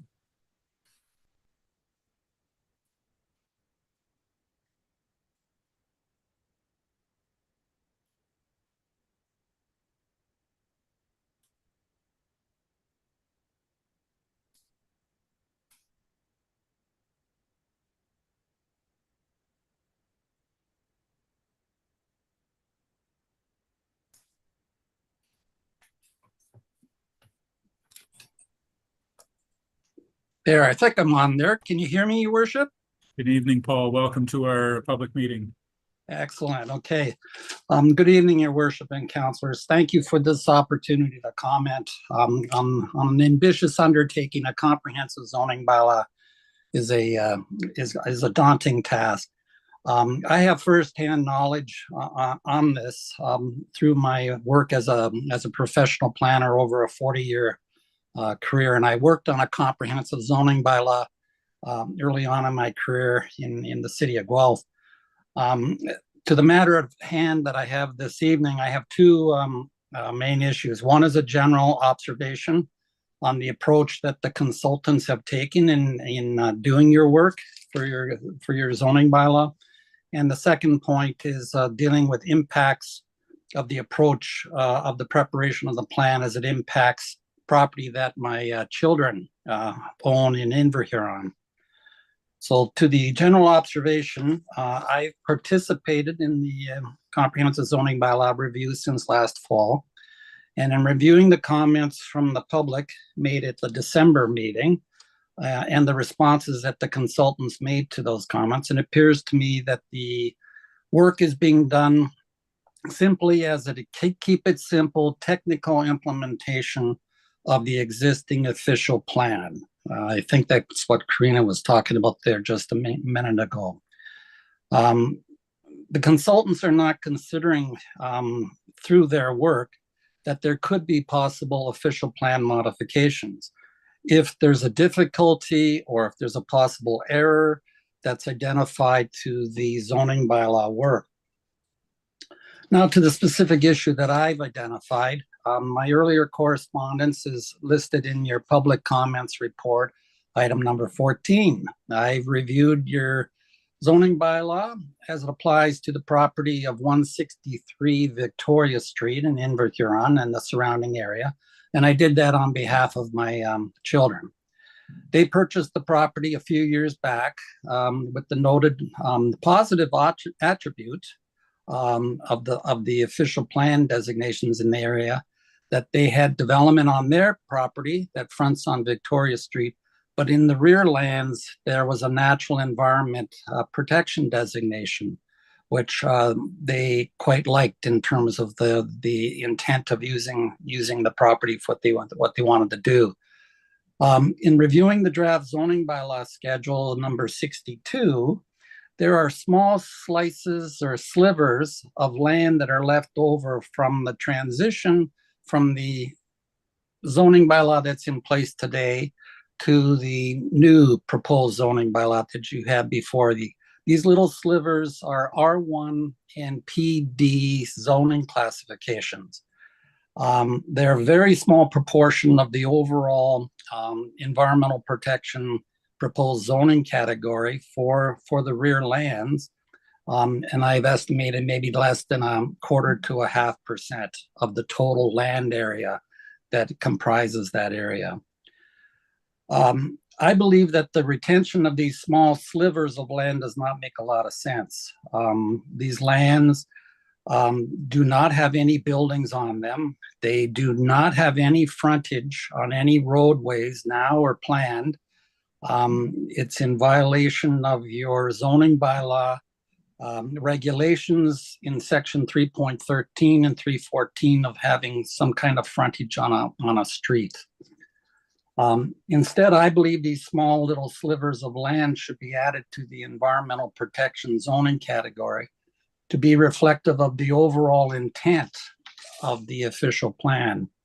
There's significant natural heritage features in the area as well as hazard lands.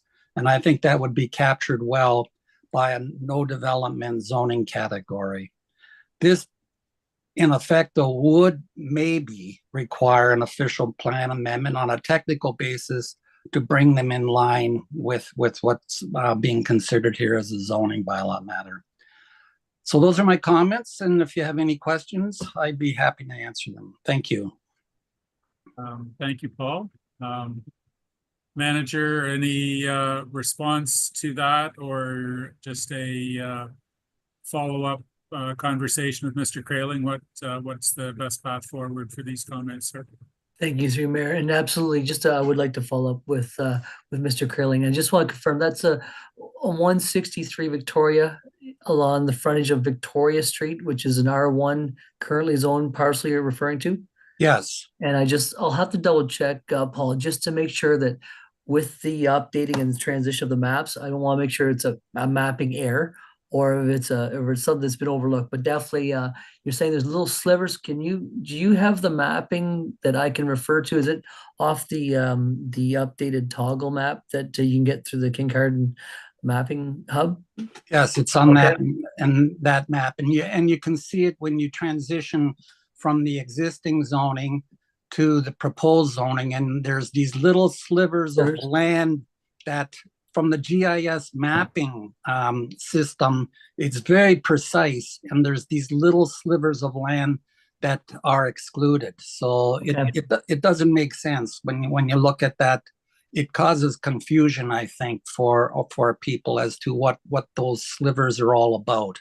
Okay, I appreciate you bringing that to my attention. I'll speak with our consultants from HBC on their GIS technicians too, to make sure their mapping is correct and there's not a glitch or something that we've overlooked, or if it's something that's a simple correction, because it should be a straight transition from the current zoning in alignment with the current official plan. If it's zoned residential and it's retained that residential portion, it shouldn't change unless there's a portion that's been added as environmental protection or something like that. But let me check that one. Thank you. Mr. Fairling, thank you for being here this evening. Okay, thank you.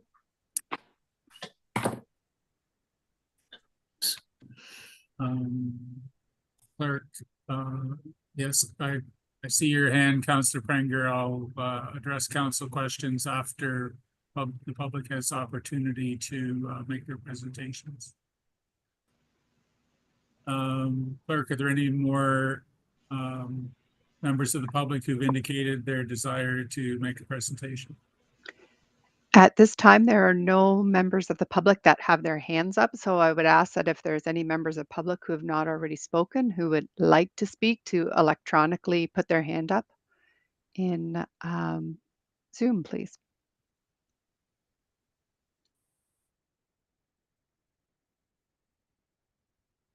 Okay, I see that Mr. Edwards, Doug Edwards, has put his hand up, and we'll connect with him.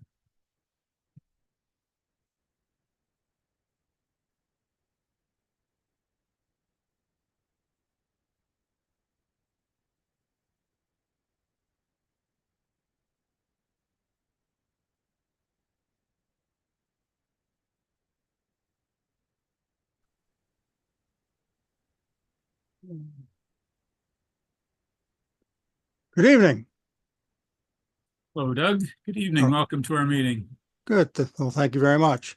I'm really just going to make a comment here today, and thank you, Mr. Mayor and members of council. Thank you for the opportunity to speak to you today regarding the comprehensive zoning bylaw review.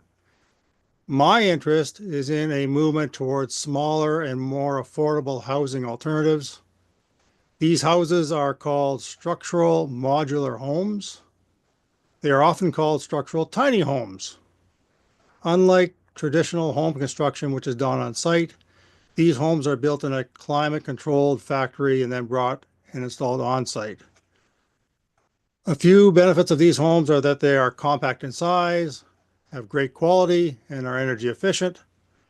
More importantly, they are affordable in price.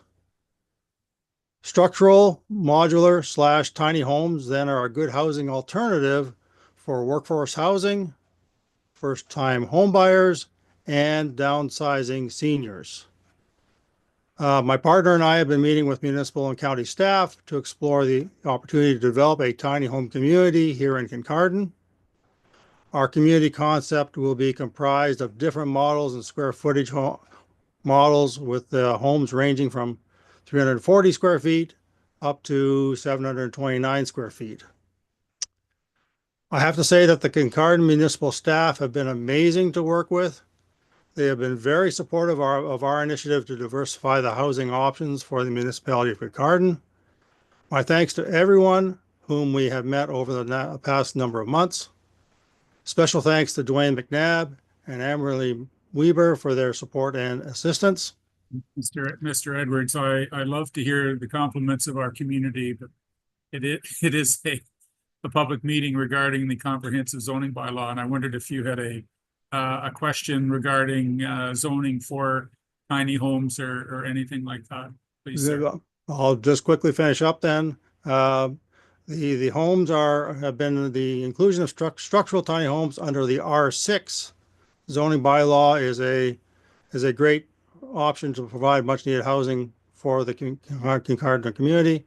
And I just want to say thanks to all that have been involved with this process.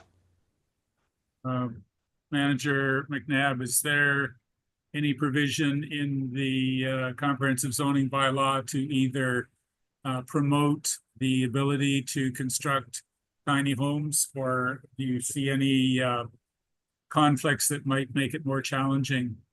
It's my understanding that our municipality has been fairly proactive in affording opportunity for that. Can you speak to that briefly, please, Manager? Sure, through you, Mayor, and thanks, Doug, for the kudos there. But yeah, the R6 tiny homes, the zoning designation has been created and implemented into our current zoning bylaw as a development ready zone. It provides a basic comprehensive guideline for the development of a tiny home or structural home community that incorporates a lot of the features you would have with affordable housing and different various types of residential dwellings based on size.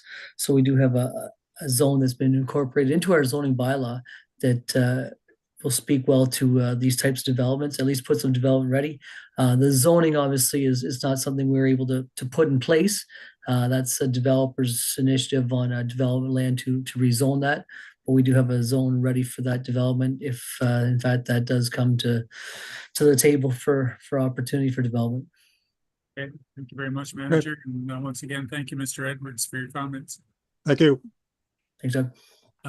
Clerk, any other participants indicated their interest in taking part? We don't have any hands up at this point, so if there is anyone who has registered and would like to speak, please put your hand up virtually.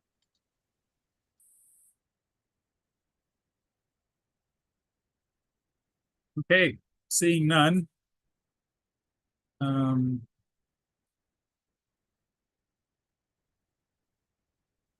So we're moving from the public participation part to our council members. And I'm wondering if there are any questions that any council members have for discussion or clarification. Councillor Prenger, you had your hand up earlier on. Does that question remain? Yes, thank you, Mayor, through you. It was on the theme of the slivers within the EP zones. I actually noticed some and I thought it was quite concerning too. At first I was trying to rack my brain, why would we would do that? And so I guess my question for our manager is,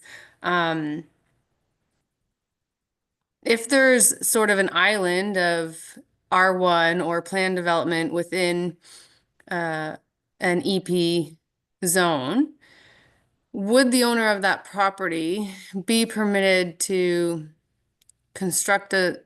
build a structure on that R1 or planned development section if they were willing, say it was like a recreational, for them it's a recreational property and they want a little cabin they can come up to and they're only going to get to it by four-wheeler or hiking in.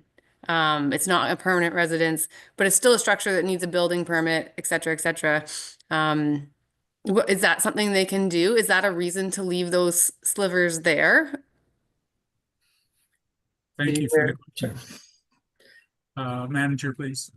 Yes, thank you, Councillor Prenger. I've pulled up those slivers and I see exactly what you're talking about, referring to, and I reopened our official plan and those slivers existed under official plan. So we've just adopted the mapping straight from the official plan. I don't have the rationale why there's a sliver from the adoption of the 2021 official plan.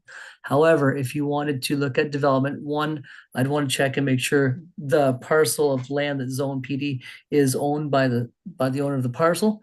Next is PD is pretty prohibitive for development. There's very small limitations on what you can do with planned development land. Otherwise, you'd be going through a rezoning and probably another consent application, if possible, if that land's somewhat severed or may have its own roll number designation. I'm not sure which ones. There's probably numerous lots like this or numerous parcels that are throughout the official plan. Again, our mapping is just pulling that GIS information into our mapping. We didn't change those zoning designations and reconfigure them. They're just pulled straight into our mapping. And Nick, you can probably speak to that as clear as anybody from the GIS perspective. Yes, thank you. I was going to mention that too. So that particular property with the slivers, I recall comments from our official plan updates, and must be from the previous owner, but they wanted to ensure that the areas cleared were still going to permit the existing dwelling and the driveway to get to that. So that change was actually made in a very deliberate way to make sure that it reflected the areas that were cleared on that property. So that's why it reflects that in the official plan and then got carried forward to the zoning. So I do remember that particular property. Sorry, just to clarify, it's not just on that property. There are examples of this throughout the bylaw. Examples that I know have no buildings right now. And my understanding of plan development is, yes, you can't build on it. You have to have a rezoning in order to accommodate what you want to build, but it's planned to be development, right? Like, so the intent is develop that area at some point, but you would need a zoning change to do that so that it's appropriate for whatever you're proposing. If I'm incorrect, you can let me know. But then my question was, is it appropriate then to leave those there's islands, not just tiny, tiny little slivers, there's islands in areas too that could easily house a cottage or whatever if someone was willing to, get to it by foot or something like I was talking about. So I'm just curious, because on one hand, I agree. What's the point? Why not just make it all the EP and it can fill in naturally on its own and whatever, right? But then the property owner might have plans and not want that. And if it's already zoned plan development, and in the official plan designated as such, then I'm assuming we would keep it that way. But I just wanted clarification if there's anything that people can do with those islands or not. Thanks, Councillor. And through you, Mr. Mayor, I can clarify a little bit perhaps. So when the mapping was updated for the official plan, that was based on the environmental work that was done by our ecologist. And when they were mapping environmental areas, if there was a clearing, that certainly, but it was left out if it was a certain width or dimension that it was no longer part of the forested area. So that would be a reason to have islands like that. So that's how they came to be. Okay, thank you, Nick. Councillor Steinhoff, Gray, please. Thank you, through you, Chair. I'm just going to lower my hand before I forget. Sorry. One of my questions for the manager would be, I know we've talked about this before, but, and I know, I'm not sure how we deal with this, but it might be a report that comes back for incorporation. But one of my first questions is going to be on the short-term accommodations and the definition of residential that was brought up.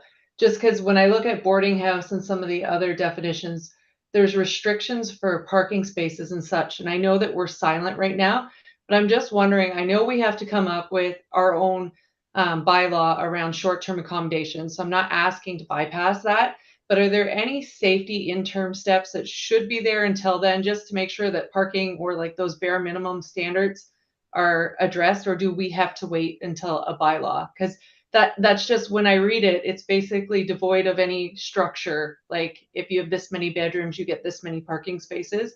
I know we can't have a whole program put into place, but I really struggle with the definitions as I go through based on, the data that I was seeing. Because I did go on to like Airbnb, and I found that there was like 692 places available in Kincardine and another 346 in Tiverton and Inver Huron. So, not knowing how many people are coming and going and what that means for some of those streets and communities, how many cars might be parked at any given time. I'm not too worried about it in the winter months. I don't think that those properties would be super in demand, but it is something that I'd like to understand better, because I know we have to deal with it in a big way, but I'm just curious if there's any safeguards that could be embedded into this now. And if the answer is no, that's fine. I just want to understand. Sure, through you, Mayor.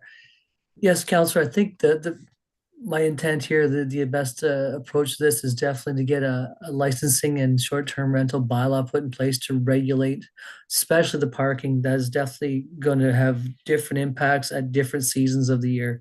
I imagine during your summer, you could have who knows, numerous vehicles in the wintertime, maybe it's vacant. But definitely to have some of those protocols into a bylaw will definitely give our enforcement program an opportunity to provide provisions that are enforceable through a bylaw. Implementing them through a zoning bylaw, it's possible. It's a little bit more of a challenge with respect to the Provincial Offences Act and going that route. But I would say having them identified through a definition in the zoning bylaw, and then being that's a use through a single detached dwelling. That would be as far as I would go right now. But if you'd like a further report or information on that, I can definitely look into it further. I'm aware of some other short-term rental and STA bylaws that have been implemented across the Bruce County, and they do vary a little bit. So, but most of them I do see is through a short-term rental bylaw. Yeah, if I could make a request, I would appreciate that. But if we could look at Tiny's bylaws, Tiny Ontario, they also had some really interesting clauses. When I heard the term pop-up hotel, one of the interesting clauses in their bylaw is that in order to get a permit for a short-term accommodation, you couldn't be a corporation. There was some interesting things in there, but I'd be curious. So if you do that for me, I would greatly appreciate it, because I do think it's something we have to look at. Okay. I appreciate the requests, and if I just might amend one of the words, do it for council, even though it's Councillor Steinhoff Gray that Thank you for I accept the coach. Thank you. came up with a great idea. It would be for a broader perspective. So, Councillor Inchberger, please. Thank you to you, Mayor. Actually, this might seem a little unorthodox, but if this were a regular meeting and we were discussing around the table, I wanted to raise a point of privilege with respect to some of the comments that were made during the public commenting period. And I won't get into, but the generalizations about wanting large-scale development in Inverhuron or 60-plus subdivision off of Victoria Street, I think what all of us want to see is a solid provincial policy statement, two good official plans, one at the county and one at the municipality, and a comprehensive zoning bylaw that implements them all. And then once we have that in place, a good process in place, then each planning application comes in through and gets handled according to them, and we end up positive outcomes. And I know this is a comprehensive zoning bylaw meeting, and there was a little latitude given towards some comments or questions about official plans. But my review, just if you look at the Kincardine official plan or the county, whether, say Inverhuron was a hamlet under the official county plan or it's secondary urban under the municipal plan, none of the policies in there imply a no holds bar process to development. So I don't really completely understand where the comments are coming from, other than what apparent I would say is a lack of faith that the process will work as it's designed. So thank you. Councillor Stewart, please. Thank you. Through you, Mayor, this is a very complicated situation. We have the county official plan. We're trying to do a comprehensive zoning bylaw. It's too bad we couldn't have separated both of those things, because they don't really need to be done together. But I just wanted to give some comments. There might be a couple of questions, but the comments are basically someone was talking about the Sundance, and there was an environmental impact study done by the developers. But right now that's under a peer review by the county. That's all I can say for now, because we're still waiting for the county planners to give their opinion. Also, basically the designation, this is a real interesting one, because the mayor and I are probably the oldest gentlemen around here, and both of us, and we don't really know where this designation came from. I was part of the council last term when we did the official plan. I questioned the whole thing with Nick and the consultants, why it was even in place.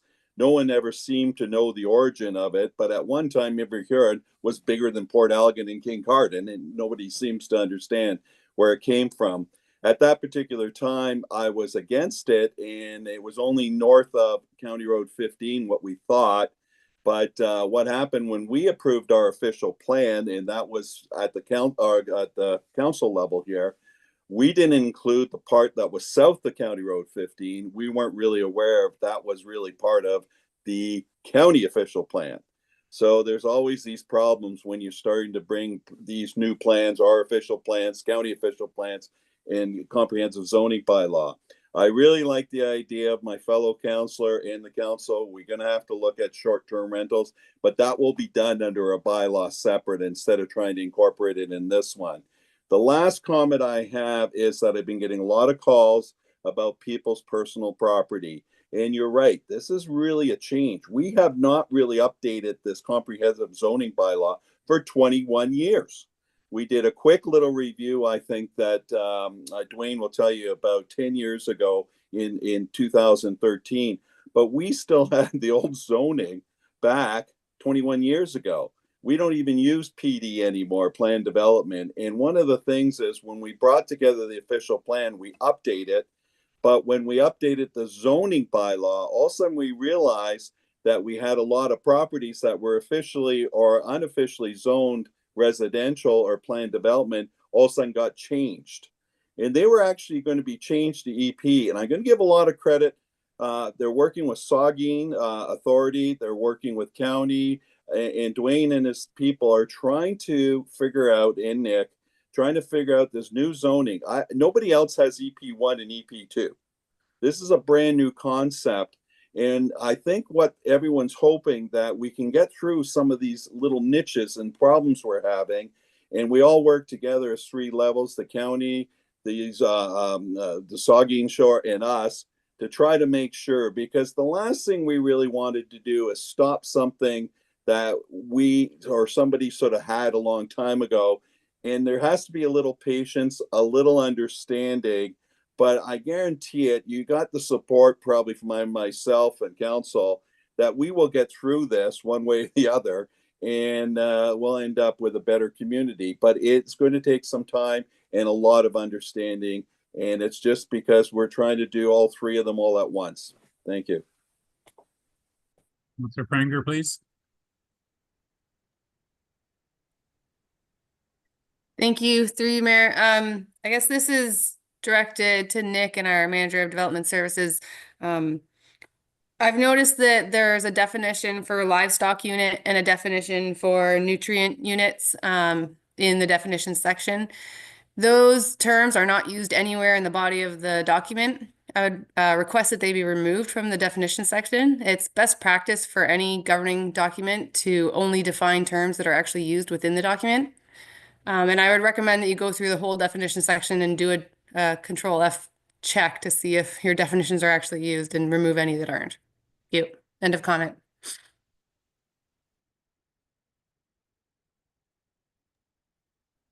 Manager, I don't see any other questions from councillors. Any comments to wrap up this discussion this evening? Other than through you, Mayor, thank you everyone for providing comments. It's crucial to get these comments in front of us so we can look at it and do our best to get everything addressed in one, well, not one, but multiple goals of trying to get this approved and brought back for a final draft. Hence why we're doing the second public meeting. I think there's some valuable information that we're receiving, and we'll get back to council as soon as we can consolidate these comments and look forward to bringing this as a final draft back. Okay, thank you for that. Might be not a wise thing to wonder what sort of time frame we're looking at. Or you can just smile and nod, and I'll end the meeting here if you it'll take a while. As efficiently as we can. We definitely the draft report. Yeah. Thank you, Manager. Thank you. Okay, seeing no further questions from council, I'd like to declare the public meeting to be closed. As you'll note, there's no decision being rendered tonight. It was a public meeting for gathering information only.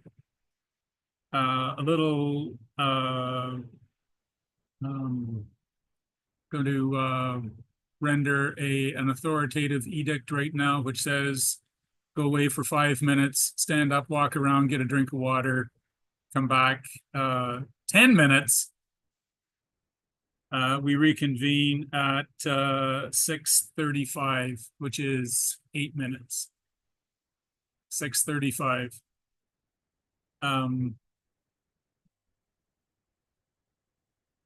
Excellent. Okay.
Hello, are we back yet?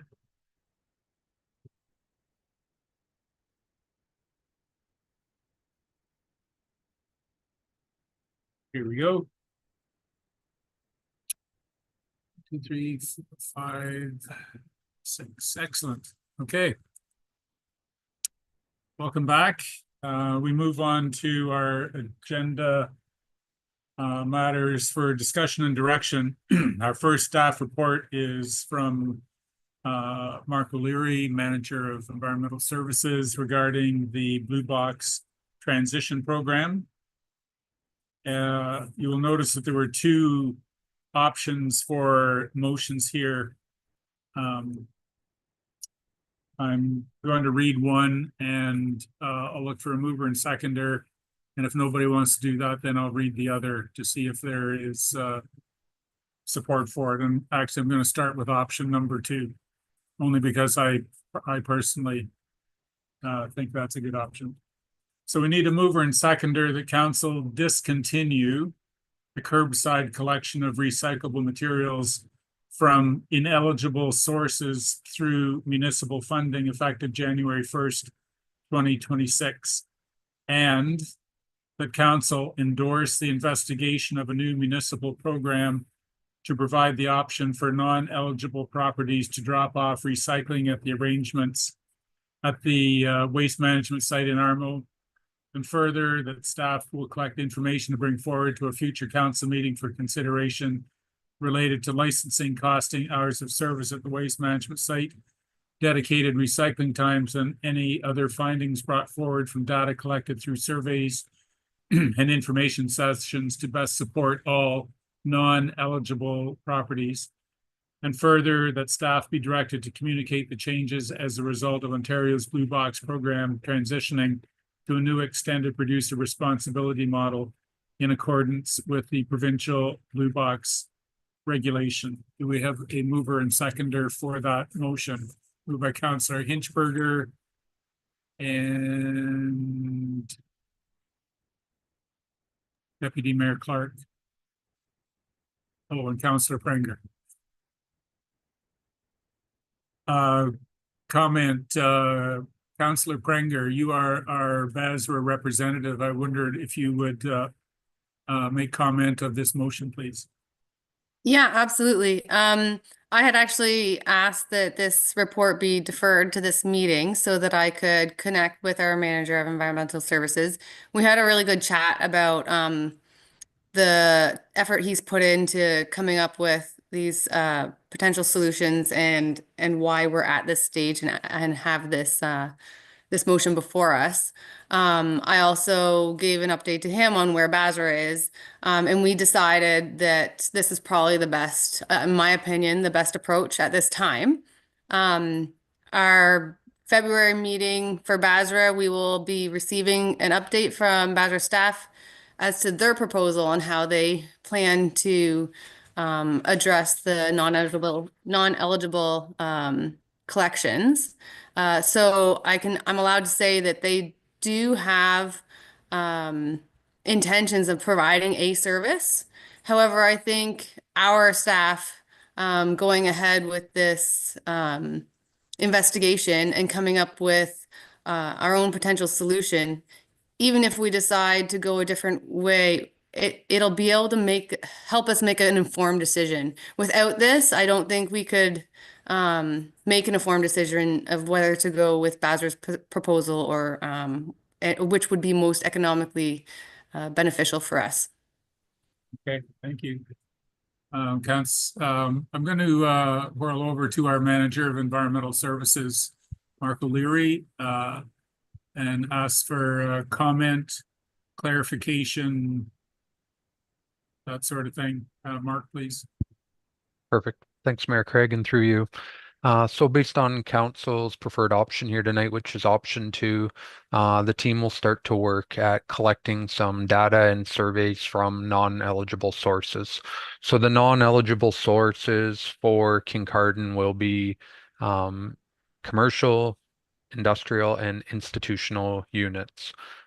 Based on some of the initial findings and things we have, we think we're upwards of 500 to 600 people that are currently getting curbside collection that will be affected by this. We feel it is in probably our best interest to collect data from these groups to determine what their needs might be moving forward.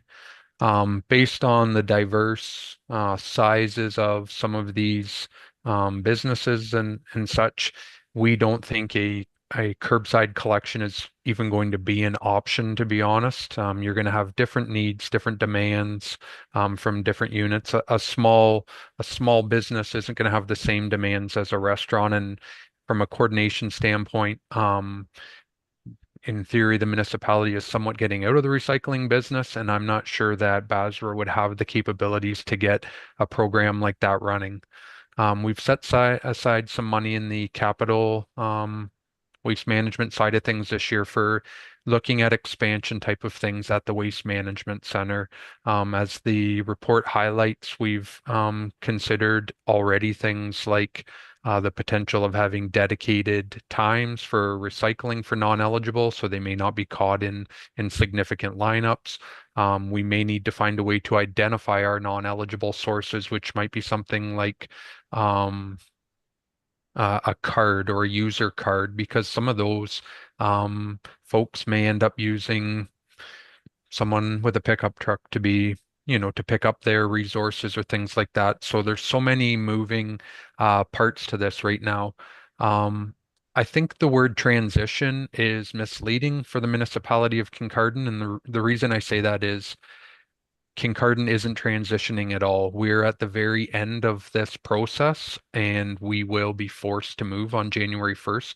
There's many municipalities in Ontario right now that are actually transitioning, that are working through this process and transitioning. So the word transitioning is a little bit misleading. As we collect some of this data and bring these options back to council for consideration and implementation, internally we do have already have some concerns with this program, and the main one being that we're taking a service from people that have become accustomed to this for 20 years. There is some definite concern that by removing that program, that we would really want to monitor those results at our waste management center, and our concern is that recycling may just end up in our landfill, and that is something that we're certainly not interested in doing. So we do feel that option 2 here that's been selected with collecting the right data will hopefully work to resolve these issues for those that are affected. Further questions from council members? Councillor Stewart, please. Thank you. Through you, Mayor. I can't support option 2. We're once again allowing the provincial government to download to our taxpayers, and I look at this as going to be a taxes. I don't know the answer. I also know there's 444 other municipalities going through the same transition, if you want to call it.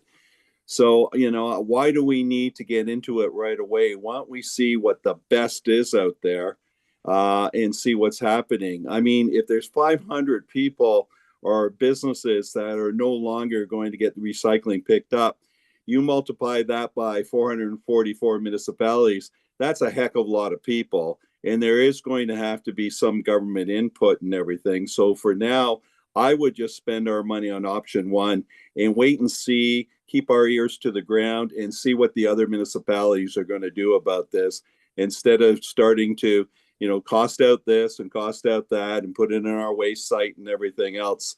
I think we're just putting the cart before the horse once again.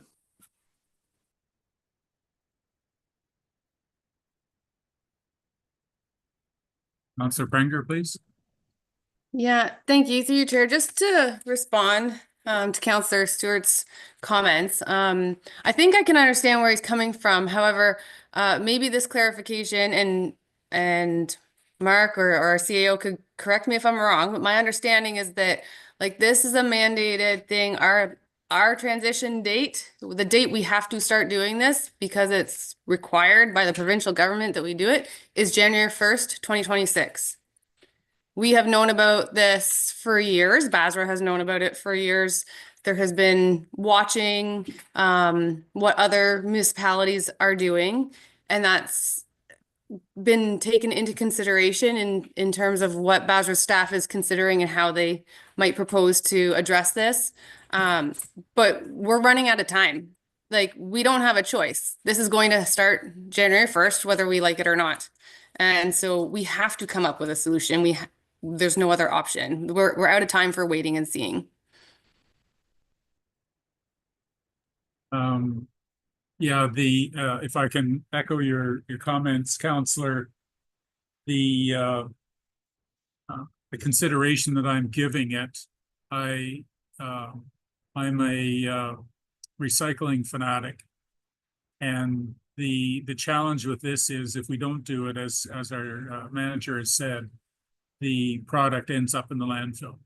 Like that's the option. And I know that when you get in the practice of doing something, it's hard to shift those.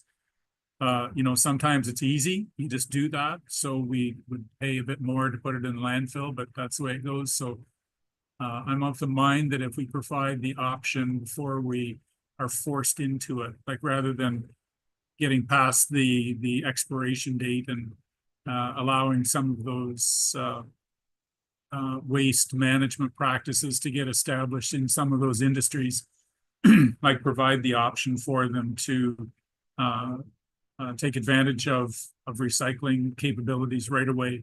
Like don't allow them to get into the habit of bad stewardship. I'm going to go back to our manager again, then, please. Thank you, Mayor Craig, and through you to just kind of follow up on Councillor Stewart's comments. Option one is a viable option for the municipality at this point to say we're just going to inform our residents, but really what we're doing at that point then is they are going to be solely responsible. Sorry, I shouldn't say residents, non-eligible sources. They would be then solely responsible for recycling. So even when we take this information back out to those groups, every one of those groups is going to have the option to say, I'm not interested in taking my product to the waste management center. I'll reach out to X contractor and get a bin put in the back of my facility.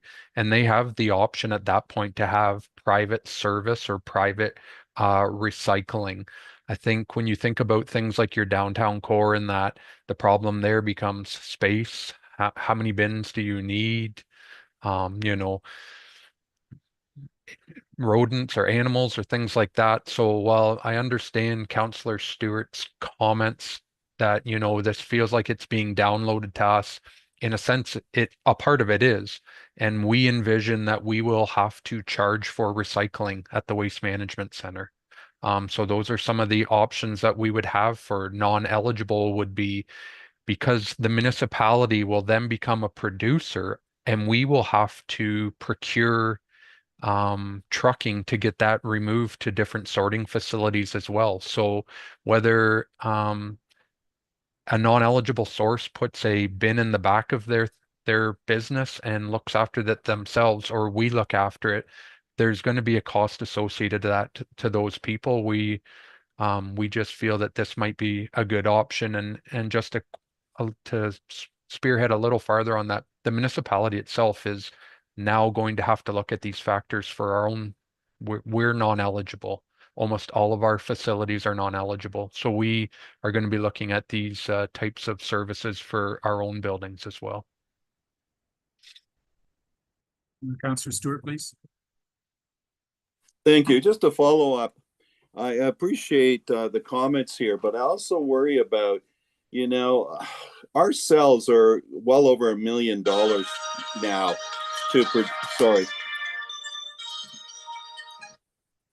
Our cells are well over $1 million to produce nowadays. And if we fill them up even faster, that becomes a taxpayer's problem. We have to be really careful about, this whole program about, trying to move this stuff out of our cells or away from the cells and trying to recycle it is a bigger program than just looking at this, as a micro sort of program, and to do with what are we going to do with the non-eligibles? We are now the non-eligibles, and what are we going to do with our waste? So I believe there needs to be an investigation, but we need to do this just for ourselves and to protect ourselves long term, because sooner or later we're going to run out of cells, and that gets very expensive if we want to have a brand new. I think we have about 2 more or 3 more areas to put cells in, and at $1 million each, this becomes very costly very quickly for us.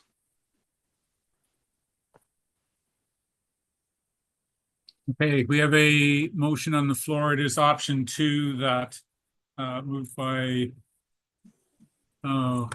Deputy Mayor Clark and Councillor Hinchberger. Councillor Hinchberger and Councillor Prenger. Councillor Hinchberger and Prenger. That we discontinue curbside collection of recyclable materials, and we endorse the investigation of a new municipal program to provide options for non-eligible properties to drop off recycling at the waste management site in Armo or other results. All in favor of that motion, please? Let's do recorded vote on that one, please. Thank you. Okay. Clerk, if you can envision the council table, we will start on the northwest corner.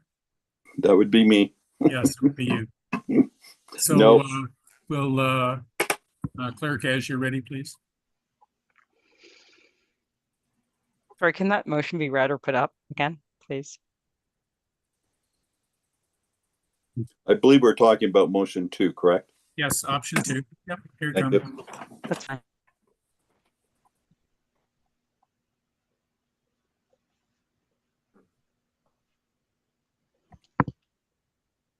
Okay, everybody ready? So Councillor Stewart, No. Councillor Steinhoff Gray, Sorry, I struggled with the mute. Yes. Councillor Kavanaugh, Yes. Deputy Mayor, Yes.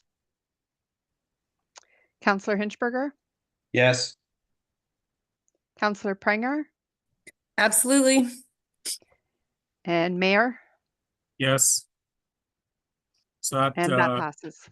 yeah, motion passes. Okay. All right, we move on to water and wastewater financial plans. Once again, our staff resources manager of environmental services.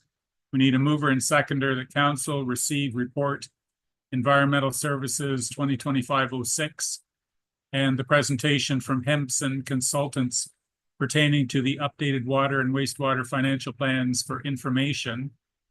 And further, that council consider passage of a bylaw for acceptance of these plans at its regular meeting on March 12th, 2025. So just to be clear, we're not passing any proposed rates or anything tonight. It's only to receive the information.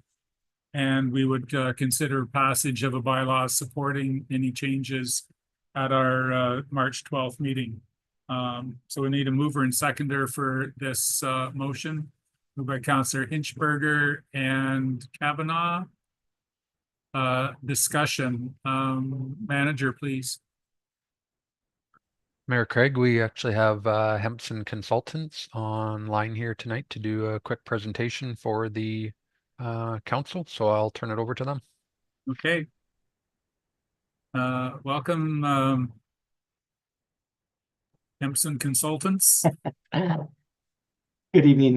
Thanks. My name is Andrew Mirabella from Hempson Consulting. I do have a quick presentation, so I will share my screen if that is all right with everyone, and I will go through the slide deck. Okay. So we were retained to update the municipality's water financial plan to comply with the requirement of the regulation to support your drinking water license renewal requirement. As part of that process, there is a kind of a rate study component that we do to forecast what the utility rates are to manage the system over the longer term, which effectively underpins the financial plan. And today's presentation is really around the rate components. The financial plan is really kind of a bit of an accounting document that needs to be supported and submitted to the ministry. So I know there's a 10-minute clock, so I'll try and move swiftly through this. we will go through the overview of the results, and we'll talk a little bit about our build water projections in terms of managing the system as one of the key inputs. I'll talk a little bit about summary of the expenditure requirements over the planning period. At a high level, I'll talk about the capital forecast that's used as an input into the preparation of the plan. And then we'll get into what the calculated water and wastewater rates are. And then when we think about the rates, the key outputs to that often one looks at is what is the impact on the reserve funds for them and the typical household impacts on the water and wastewater rates that are imposed. We'll cap off with a rate comparison and some next steps. So as I mentioned, there's a kind of requirement here to make sure that the system is maintained properly and the water is available and the drinking water is safe under the Safe Drinking Water Act. And accordingly, the municipality kind of takes regularly rate study updates in order to make sure the system is financially sustainable. Last one was kind of during 2022 period, right just before I'm in the midst of COVID. And we are now in the process of doing that 5-year renewal study. The financial plan, as I mentioned, is required to maintain the drinking water license, and the 10-year projection of rates underpins that plan. The rates that you have in force were already passed for 2025, so there's no effective change to those. This would be looking at what the requirements would be starting in 2026 moving forward, and those rates are still subject to council deliberation going forward at that time. So when we think about the utility rates themselves, we have a pretty robust process, which we look at the water and wastewater requirements. We look at the demographic analysis in terms of the changes in the population and employment. That helps us understand what the changes in our billable water flow is going to look like. We undertake a pretty robust cost analysis, look at all of our operating forecasts, capital costs, look at what shares of the program are going to be funded from development charges. That's the growth piece, and the growth piece is kind of excluded from the initial calculation itself. Any shares of the program that are not going to be funded from the utility rates themselves, we call as non-rate revenues, are adjusted for in our calculation. And part of this is understanding what the capital asset lifecycle needs are. So looking at your asset management plan and making sure that we're trying to build up to full cost recovery over that planning period to ensure that we're putting the significant money or sufficient money away to manage our infrastructure over the longer term. We think about those few considerations. We have our net rate funding requirement, and that gets adjusted or balanced against the utility rate, the water flows themselves, and the water rates and the wastewater rates are calculated from that. But the big components here are our operating costs, full recovery of our capital, and full recovery of our contributions to reserve for asset management purposes. Thinking about the valuation of your infrastructure, the municipality's value for water and wastewater specifically is about over $360 million. About 165 of that related to water, 200 million related to sewer. And that's based on the asset management plan, making some adjustments for inflation since it was last completed. An important number from this end is recognizing that that amount of infrastructure is what you're responsible for.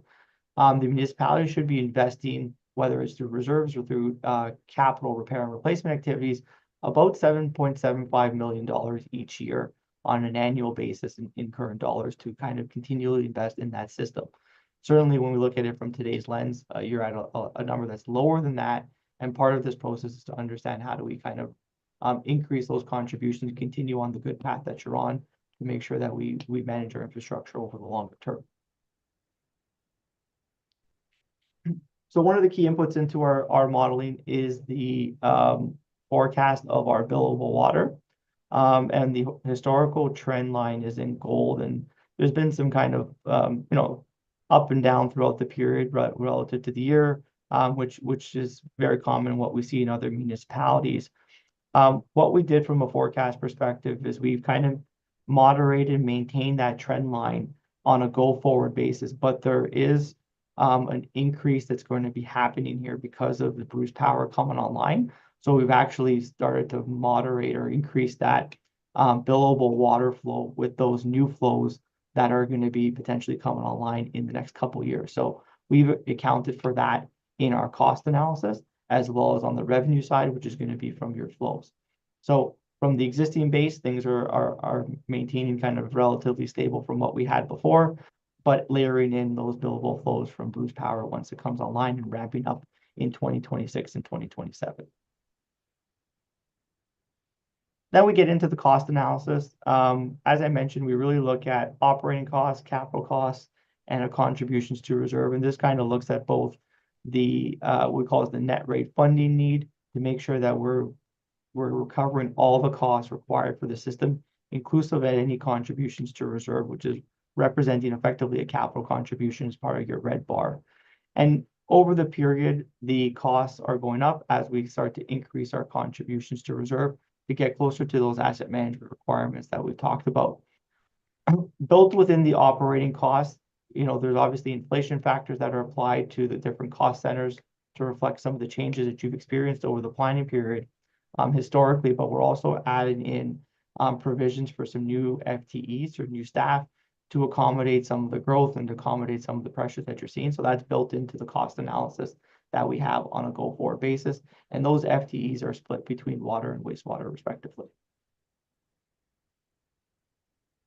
A similar story per se in terms of the funding need that's required here in terms of the sewer analysis.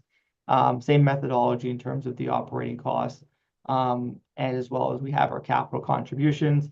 We do see a little bit more of the gold bar here than you did on the in the previous slide, which results in some debt payments, and that debt is continued in over the period, and we've assumed some new debt within the capital side in 2027 to offset some of the pressures that we're seeing. And those debt payments, principal and interest, can then get repaid back through the utility rates. Certainly at the time of the capital project, if debt is necessary, you have the ability to use it, and those would be recovered through the rates. If you have sufficient funding in reserve funds in order to repay that capital, that may reduce your need for debt. And obviously you would manage that from any capital implementation project at the time and how you would fund it.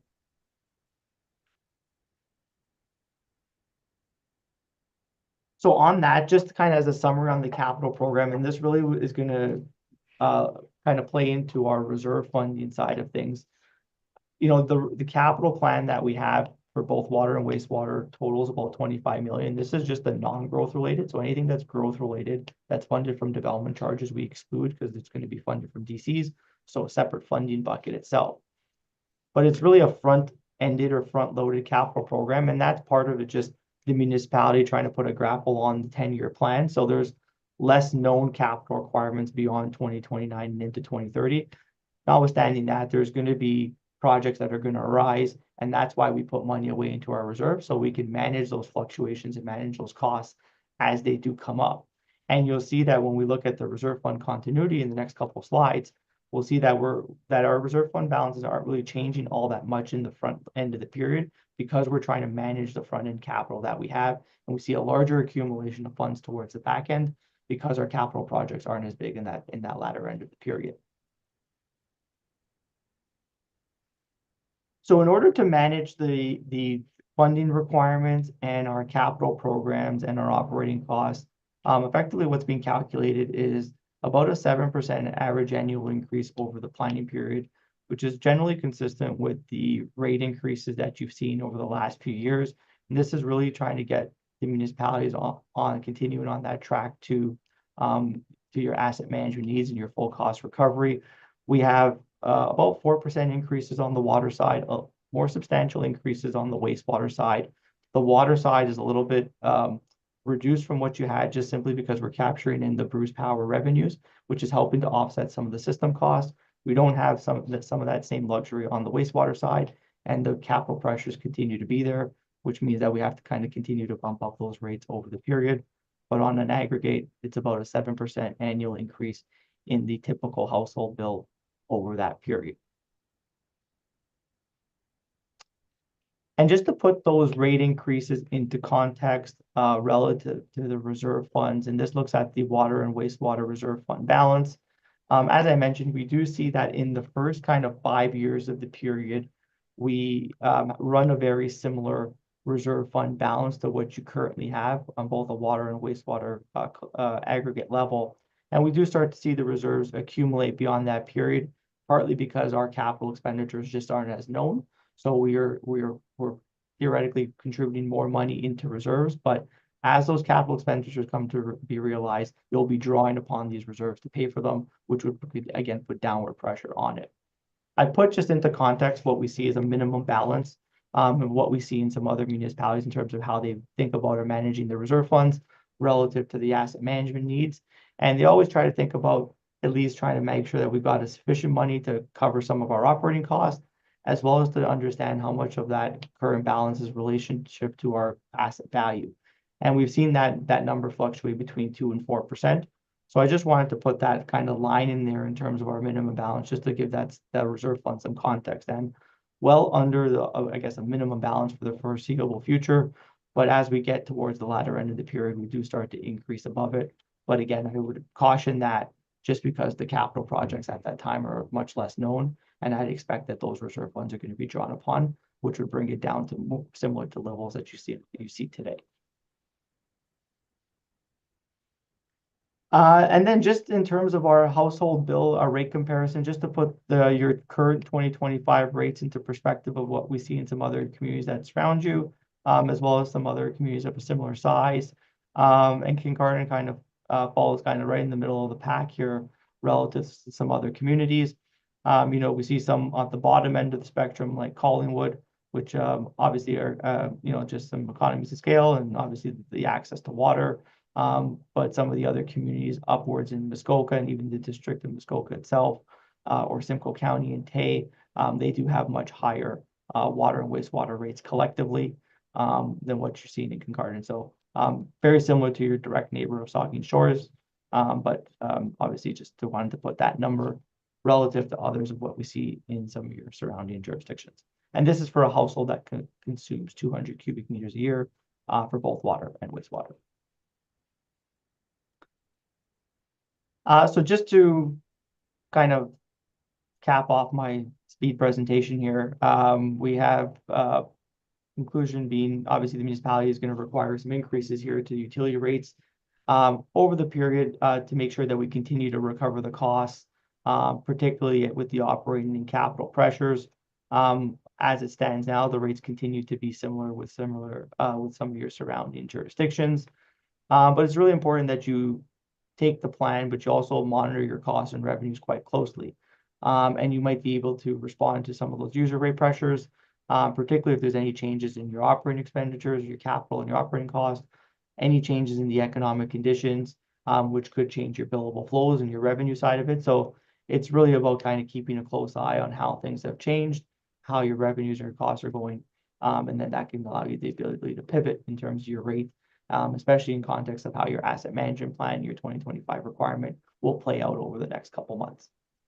So just some items for your consideration. I'm happy to answer any questions if you have. Andrew, thank you for your presentation. Councillor questions, Councillor Steinhoff, great, please. Thank you, through you, Chair. I did have a couple of questions, but like one of the ones that I noticed in your numbers, because I think there was a clause that we didn't think about, certain increases. I know for salaries you use 2% for the increase, wages, benefits, and pensions, but I thought the cost of living was significantly higher than that, like the cost of living adjustment that we would normally use. So I was just curious how we chose those numbers. Was that just a really conservative number?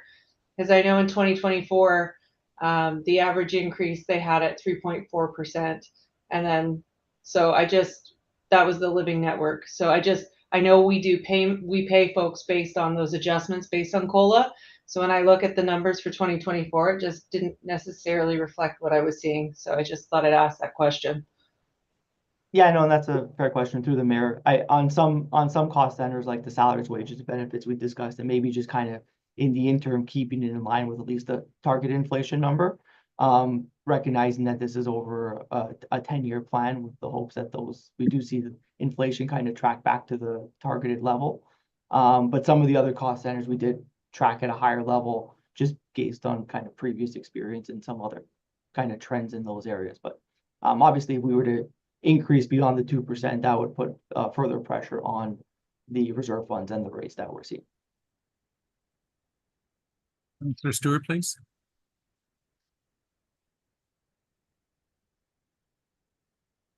Sorry about that. Thank you very much through you. Good report. A little bit shocking. I see you projected out 10 years. I see that you have quite a revenue stream coming from Bruce Power. Is that a fixed revenue stream, or could that be available, a variable sort of thing? So if they don't really hit the targets, the last time we went ahead and did a capital project for the Huron Provincial Park, the numbers that we saw that they were using was half. So it usually really affects your revenue stream. So do we have any guarantees that Bruce Power, or is that just your best assumption that they'll be using that kind of water and that kind of revenue be coming to our on a yearly basis? So through the mayor, that's an excellent question, Councillor. So it's and I'll let the manager or anyone else from staff kind of supplement my response, but it was based on some preliminary discussions on agreement of how much they would be using. And presumably there would be based on some minimum amounts they would have to take. So we were trying to be conservative how long or when that amount that they would ramp up to that would take place. So we staged it over a couple of years. But I'm not aware of those projections in terms of how much they're going to use if they've changed from when that information was provided to Hempson.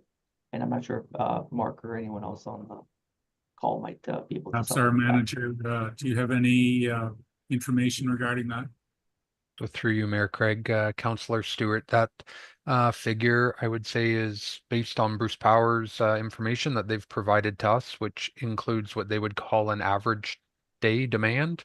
And then, as Andrew mentioned, there is some with potential growth up there. There is some slight increase in it, but that is basically their average demand per day. So just a follow up. So no, we need to be. Wait.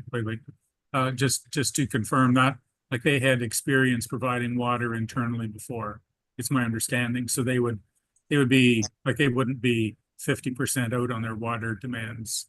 That's what I'm trying to establish. That's correct, Mayor Craig. Yeah. Okay, thank you. Councillor Stewart, please. We just need to monitor that, because if there's any exception, it throws this whole plan right away. There is a large increase. I mean, sewer is 10% plus over the next 10 years, and water's at least 6-7. So combined is 7%. That is getting larger than our taxes. And I just wanted to ask the question, you have population growth based on, I think you said development charges. So you're going for 10 years from 12,300 to 13,000 over 10 years. That's only a 700 increase, and there's only be about 40 new hookups per year. That's what it says in your plan. Can you sort of expand on that? Because that seems to be awful low for growth. Yeah, so through the mayor, we did use it based on the DC study and kind of a number of equivalent connections and in your serviceable areas. You know, you're going to be going through an updated DC background study process soon to your new bylaw, and maybe there'll perhaps be updated numbers to that. But the growth element is still a very small element of the total, and if your growth does come in higher, it would help obviously bolster the revenues, which would offset the reserves, and we pick that up again in the next study or through your next utility rates analysis. But it is perhaps, to your point, maybe a little bit on the conservative, but we always have to remember it's when the growth comes online, it has to take effect in terms of the building permit being issued, the unit being constructed, somebody occupying the unit and pulling water for it to then make its way into the utility rate. So sometimes there's a bit of a lag from the planning application process and what we're hearing about versus when they're actually utilizing the service. Thank you. Councillor Hinchberger, please. Thank you. Through you, Mayor. A couple questions for Andrew. That one slide in your presentation that had comparison of total water and wastewater rates by municipality, that was really stood out to me and could be quite useful in trying to give some perspective to the members of the public. I quickly went through the attachments to this agenda item. I don't think that presentation is there, or that slide. I'd really like to get a hold of that. That's one. The other is, like, it is nice on one hand to see the increase in water rates somewhat moderating to 4%. And I agree with my colleague about the sewer rates going up over to 10.25%. There's a section in the water and sewer rate study report, the rate structure analysis, and it talks about issues to consider. And one of them is conservation. And it says about the important to consider measures that promote water conservation when determining a rate structure. One thing I'm interested in is on the sewer side, I think there's an assumption here, especially that whatever is coming out of a tap is what's going to the sewage plant. But I think our profiles throughout the year show that we're probably at some point when we hit peak flows, it's because of non-drinking water like stormwater finding its way into the sewer system. And my concern is I probably don't think that that has much effect like daily in terms of operating costs, but I'm concerned that it's going to drive us into capital expenditures sooner than we would otherwise, including ones related to growth, because we have this elephant in the room that we're really not dealing with. So I'd be interested to know, based on your experience, what do other jurisdictions attempt to do on a promotion side to reduce the amount of water going to sewage that's coming, say, from stormwater, groundwater, sewage pump, or sump pumps? So through the mayor, great question. So on the conservation side and the promotion of that, that's really on the water, because that's where you're going to see the result. Sewer is effectively a function of the water, to your point. Now the municipality's rate structure on sewer is more along the lines of a fixed charge, where it's not as directly tied to water usage. But the question becomes more on the capital, as you know, and some municipalities, it's about looking at your I&I programs or your infill and infiltration programs to really weed out or help improve that process in terms of what comes in to the sanitary system from your stormwater, which could obviously help increase capacity and help increase your system itself. So I would say there are some capital initiatives. I'd have to let the engineer speak to a little bit more of what can be done on that front. But from your rate structure perspective, you are on a fixed charge on the sewer side for the most part, to making sure that you're recovering your costs. But the conservation element and what the end user can do is mostly on the water side, then that'll impact their bill. Thank you. I'd have a follow-up, but I see the manager of environmental services has his hand up, and I'd like to hear what the manager has to say. Mark, please. Thank you. Through you, Mayor Craig. So options Councillor Hinchberger, for things of that nature, obviously also have expenses with them. So some municipalities have been pretty successful with lining, like lining old pipes, which have joints that have infiltration with them. So that is an option. The other option is smoke testing. So many municipalities will go out and basically send a non-toxic smoke up the sanitary system and then begin to focus in on where that smoke appears. You can get that through basements, to be honest, and illegal connections, and sometimes you can see them coming straight out of a storm sewer, where that runoff coming down the road is catching the storm and was tied into the sewer. So those are definitely sanitary options that you can look at to try to reduce your flows into those systems. Follow-up, Mayor? Yep. Councillor Hinchberger, go Just ahead. wondering if this type of, was it infiltration and or intrusion? If there are programs like this with comparable size municipalities of our own where they've gone down this pathway and attempt, and I'd be curious to know what you think that, we're going to get into when all the snow someday melts. I'm anticipating we're going to have some peak inflows to the sewage plant. You got a sense for, in those peak months of the year, how much of our total peak flow that we're seeing is as a result of intrusion and infiltration? Yeah, so through you, Mayor Craig, I could dig into that for you for sure, Councillor Hinchberger. If you were to put me on the spot, I'd guess 30%. Like if you're looking at a peak flows on your sewer, I would guess that or those peak day demands, I would guess you have like a 30% infiltration rate.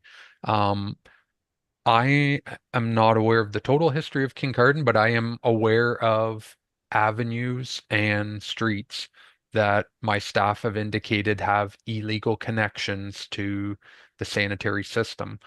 So you have those options to smoke test and attempt to weed those out. The next issue becomes how do you what do you do with them then? Do you provide them with a private drain connection? Do there's associated costs and to try to also get rid of that water as well, whether it's just to surface or actual drains. But I can dig into that a little further for you. I'll look at the last few years and see if I can give you a peak demand. As far as neighboring municipalities, I'd have to look at that. It isn't uncommon, to be honest, Councillor Hinchberger. I've been part of projects where like flat roof drains off the main street all discharged to the sanitary system because that was a good idea in the 40s and it kept the system flushed and everything moving and things like that. And then you would get a significant rainfall or snowfall event and you'd have similar bypasses to the to receiving waters. I think a good indicator right now for the municipality is Maple Street. Since the reconstruction that was done on Maple Street there hasn't been a bypass there. So that was a frequent bypass spot where in significant rainfall events or snow melts, that station would bypass to the small creek beside it and then to the receiving waters. Since I've been here and since those upgrades have been made to that street, that station has alarmed but has never bypassed again. So it is possible to start fighting back and getting some of those illegal connections removed. Thank you. And maybe we'll wander back onto the rate discussion here rather than the overflow discussion. Anyway, I don't see any other questions from council members, but we do have the financial plan report here that we received the report for information. Could I ask one other question, Ken? Yes, you may, Councillor. Go ahead. Thank you. Through you, Chair. The only other question, there was only one other question I wanted to ask, because I know that this is looked at over a certain forecast, right? But we've had discussions, and this is partially for our manager, Mark. Like we've had discussions about what the hydrologist is going to say about our wells in Tiverton and what happens if we have to change some of our structure, because the cost of the water system changes based on how you're rendering like what you're doing. And I know we were unsuccessful in the one grant that we applied to, but they've opened up a new grant available today for Ontario Health and Safe Water Stream. So if we have to change our structure, like at what point, how do we control those revisit of infrastructure? Because the last thing I want is to cause increases to a point where it's preclusive to the citizens that are using it, right? So tapping into the system. So I'm curious how we take that into account. Andrew, please. So through the mayor, I guess, is it, maybe it's a follow-up question for clarification. Is it, how do we take into consideration different capital costs that might come over the period? Well, it's more like, do we run alternatives? Because until that hydrologist report comes back and we decide what we're doing based on our Tiverton wells, we know that we need more water. We are not confident whether or not they are able to give us more water. Like whether, even if we got the permit, we don't know whether the well actually has the capacity, right, to dwell. So like if we have to change our infrastructure, that also changes the asset structure that we're looking at. And so I didn't know what modeling we do when we end up in those decision points where we have to figure out what we're doing and where we're going. Yeah, no, thanks. That helps. And through the mayor. So, I mean, really, that's part of the process to make sure that you are looking at the revenues and the costs quite closely. And when things do change that alter the way you could deliver the services and you may incur significant capital costs or operating costs that we didn't capture, in my view, that would be the time where you would look at triggering an update study. Like the financial plans they're mandated every 5 years, but they are technically supposed to be living. So if things do change and we alter course, we would update the rate study and the financial plan to accommodate it. And you know, that's partially the job of finance too, to make sure that they're looking at the revenues that are coming in, and if we see things start to deviate, it triggers the need to kind of maybe take a revisit of your rates one way or the other. If you're generating too much, maybe it's about looking at what's down the line in terms of your capital. Do we need that amount of money, or could we offload some of those reserves to kind of rate increases right now? As you mentioned earlier on, you monitor closely how the conditions around the provision of water affect the cost, and you adjust accordingly. Councillor Stewart, please. Thank you. Thank you through you, Mayor. Andrew, you did a good job. I mean, the capital assets at the end of 10 years, you got a surplus of about 64 million. That's pretty good. Whether we need it or not, I hope we need less, but we might need it all. Unfortunately, the net book value of the whole thing is only worth 37 million, but that's the whole thing, is that this is going to be a living document. And I absolutely agree. We're going to have to adjust it. We're going to have to look at Bruce Power and their flows. We're going to have to look at Tiverton and everything else. And you might be back here in 2 or 3 years to help us understand it. But right now, financially, I don't like the rate increases, but they're a necessity to go where we need to be. And within 10 years, if everything stays the same, we'll be in good shape. Thank you. Mark, did you have a comment? Yeah, through you, Mayor Craig, both to Councillor Steinhoff-Gray and Stewart's comments. So the forecast that we put out for this plan is, you know, we put a lot of effort into ensuring that we were trying to capture these things. So to Councillor Steinhoff-Gray's comment about the Tiverton system, like, we have allocated significant funds over a 2-year period to ensure that whatever source we go with there, we feel that we've covered those funds. The wastewater side of things, we're clearly seeing, and you'll see later tonight, some increases with things like sludge removal that have never really been considerations, right? Or haven't been addressed. And then we're still upgrading lift stations and that. So we feel long term that the outlook for 5 or 6 years is really solid for this plan. But to everybody's point, we need to get to a point where this is a living document that we can forecast out a little bit farther and give the council and the municipality a fair rates and fair studies.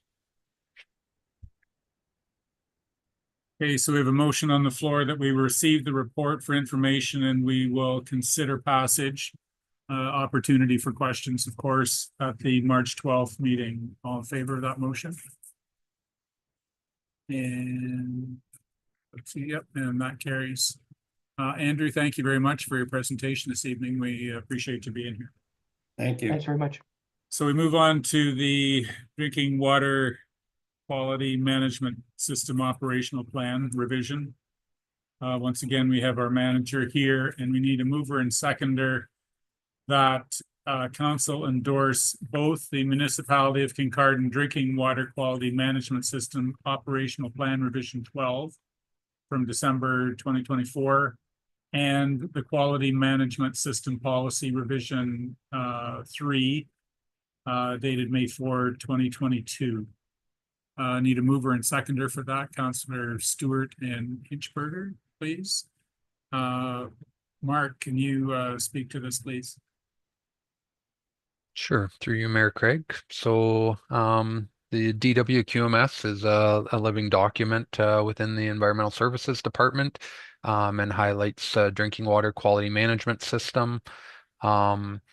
On a regular basis, there is changes, edits, and as councillors, you're considered the owners and of the facility or whatever. Some of the highlighted changes this year pertain to the new work environment with unionized workers, hours of work, and things of that nature. But from a council standpoint, having Andrew speak just before us is really where council shines to, in my opinion, to ensure that we have enough funding, that we're looking at rates, that we're continuing to invest in our systems and delivering our best best quality results that we can. So yeah, that's really all I have. Questions from council? Councillor Stewart, please. My fingers are getting tired tonight, sorry. Through you, Mayor. Mark, I'm gonna give you a question. You know, we keep investing, and I see we're investing very heavily in our water treatment plant. I'm gonna ask you a question. You probably don't know the answer, but when is that plant, when do we have to replace it? Or can we just keep it going forever? I know it's $1 million question, but sooner or later, you know, it's like our facilities. We got to figure this thing out.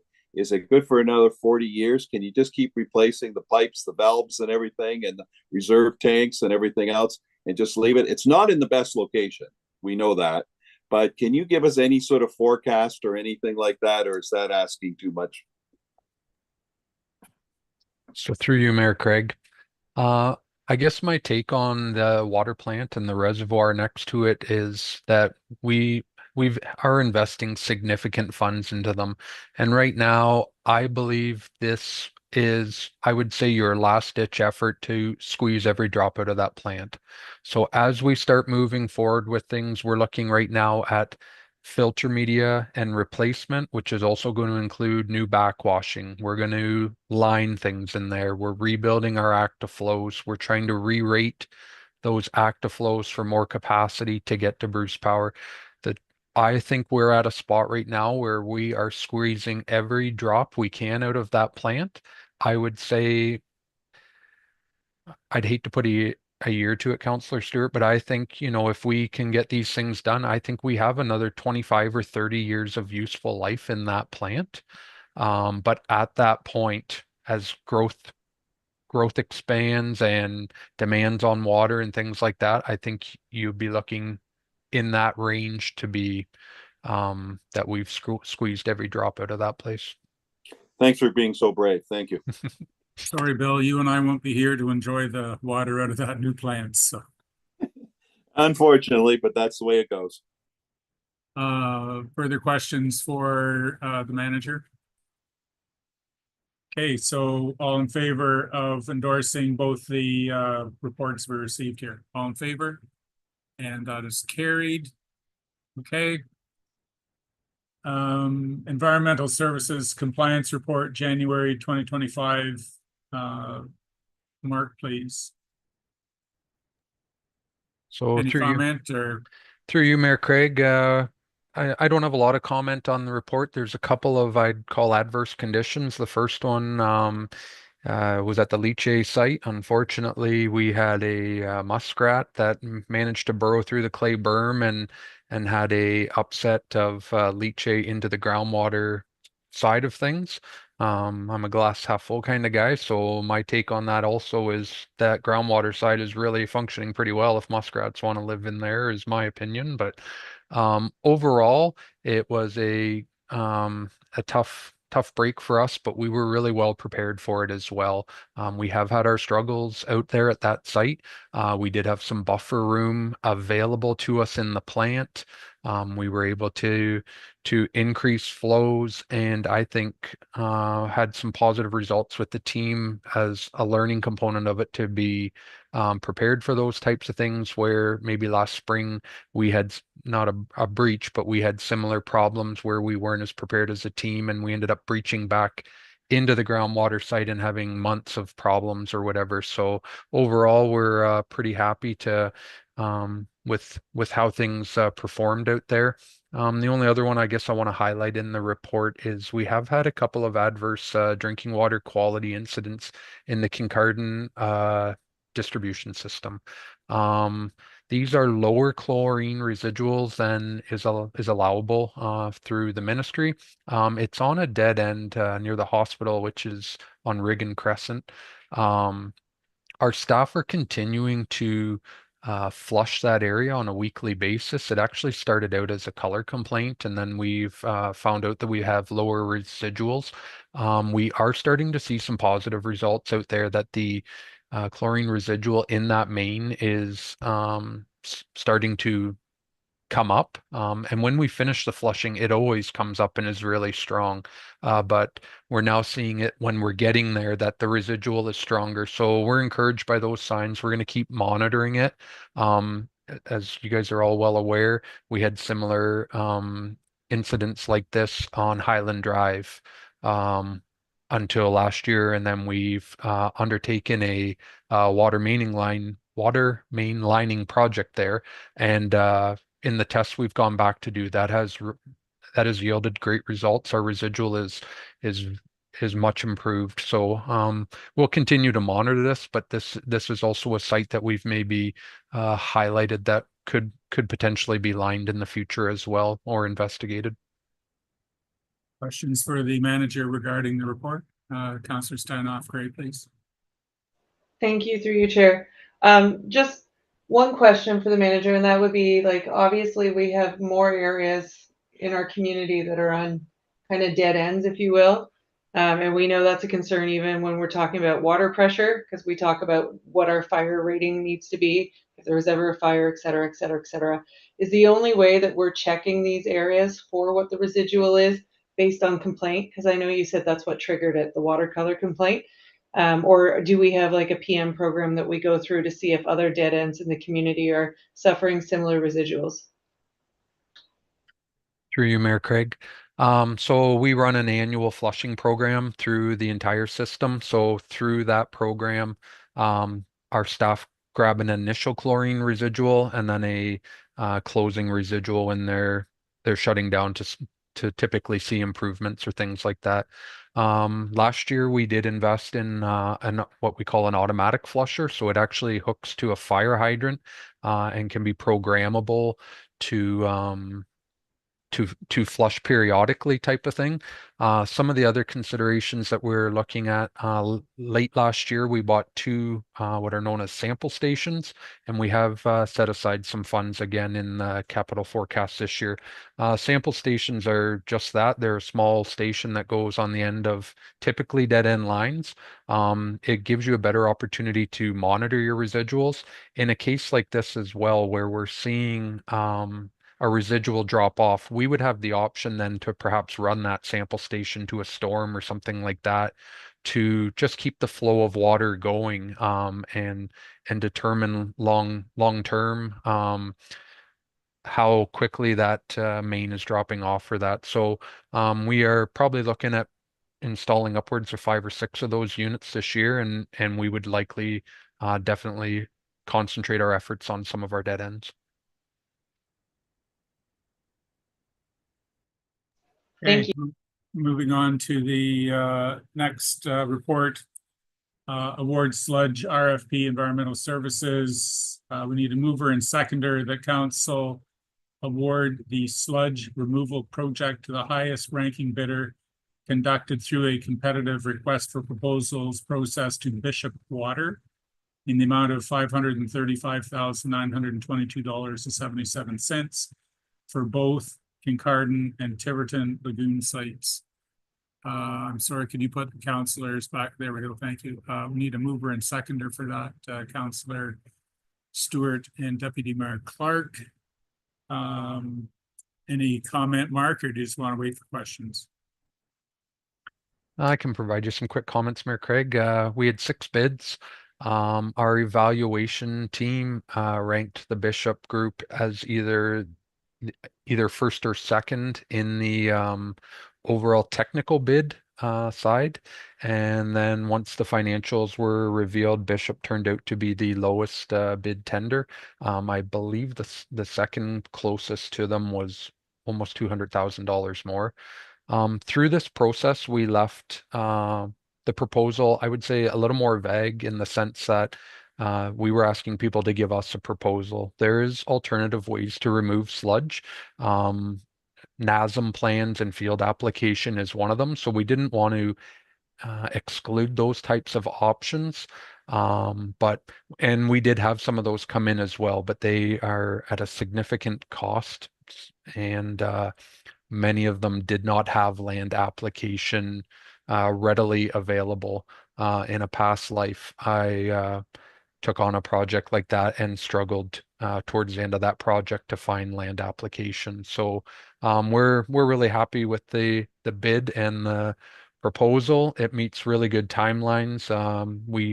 We feel that this group will be able to get in April and May and get these projects cleaned up. Our goal is to start in Kincardine. The hope there is that will eliminate or at least reduce some of the odor related issues we had from last spring, because a lot of those rolled in May.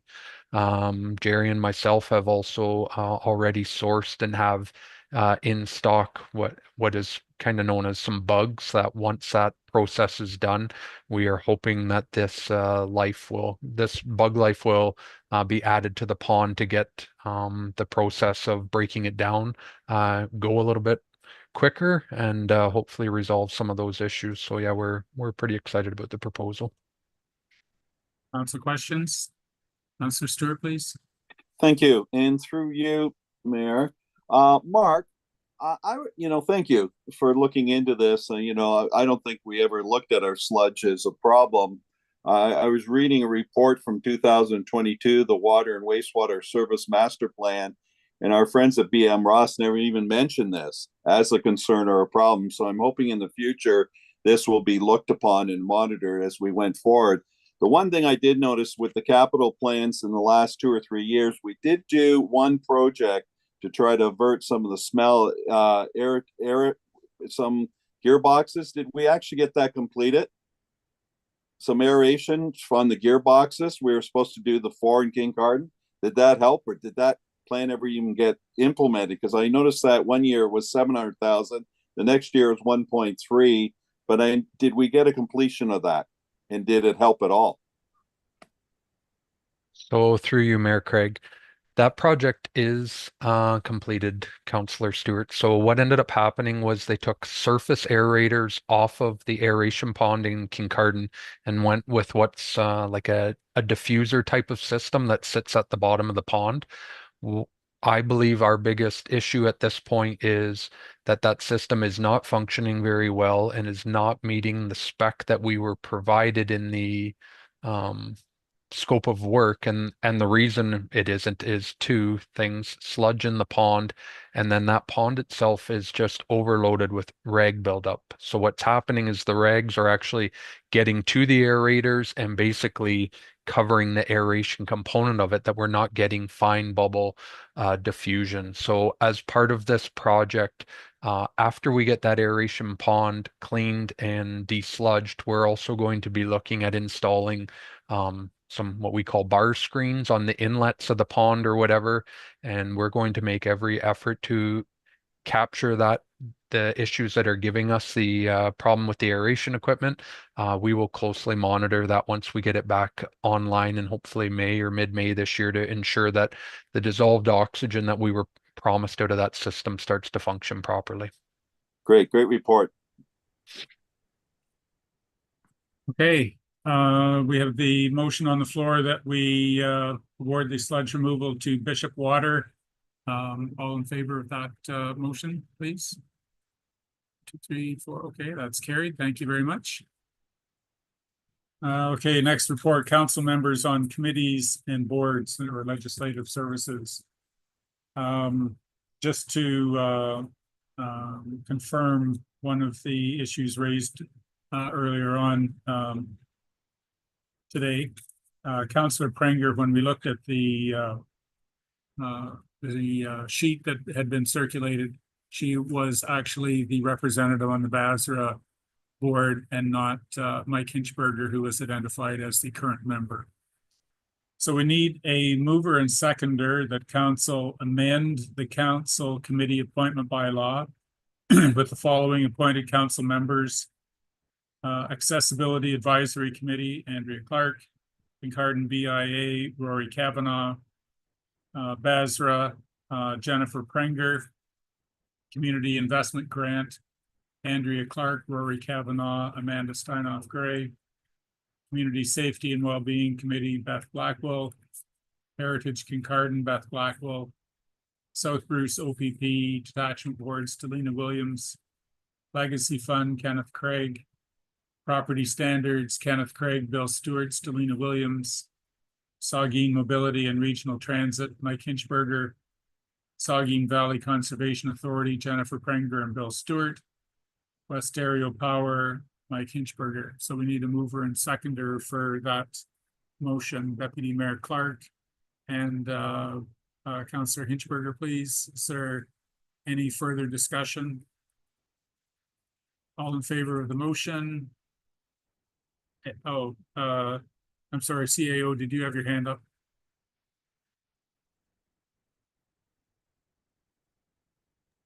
No, sorry. Oh, maybe you were just co-hosting for us. Okay. All right. So all in favor of the motion then? I think it was carried. Yes, it's carried. Thank you very much.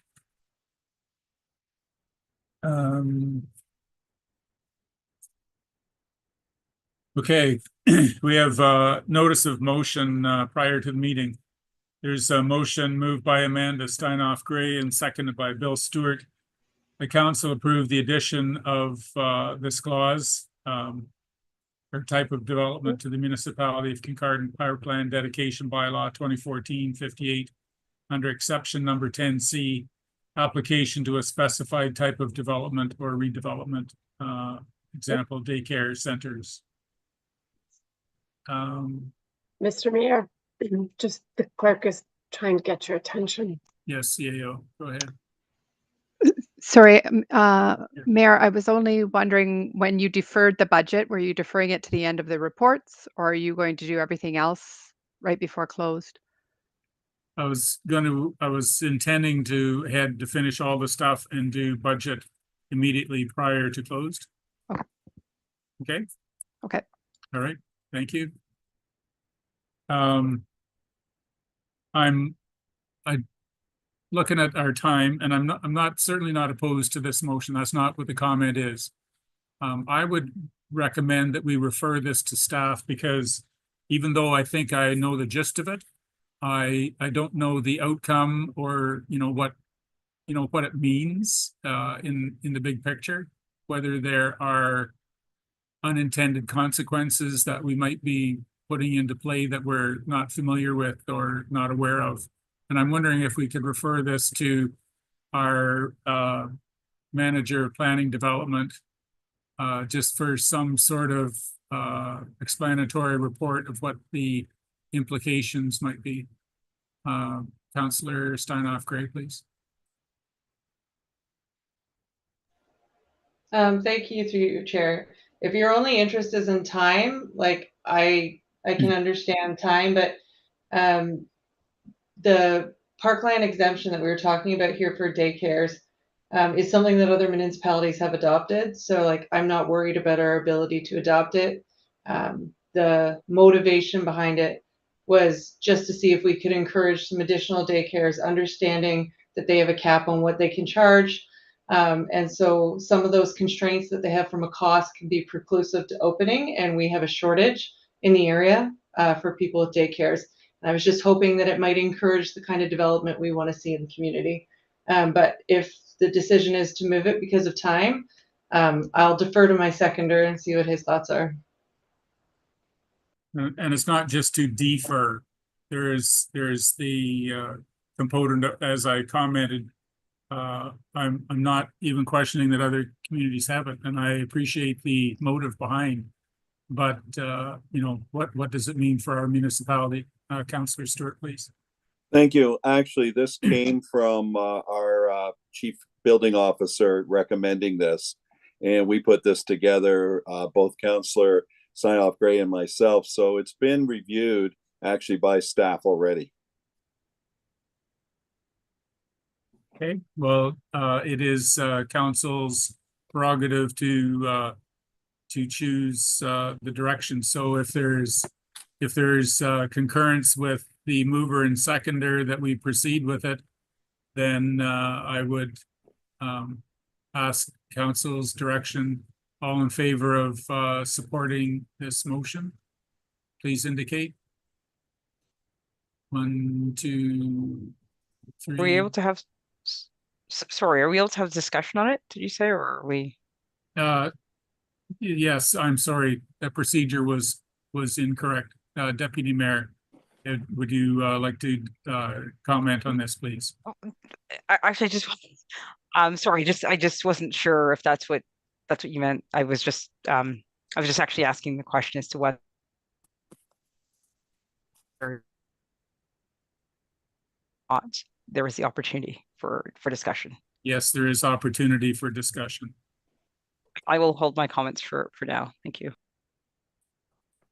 No, this is the time for discussion. The motion is on the floor for discussion if you would like to provide input.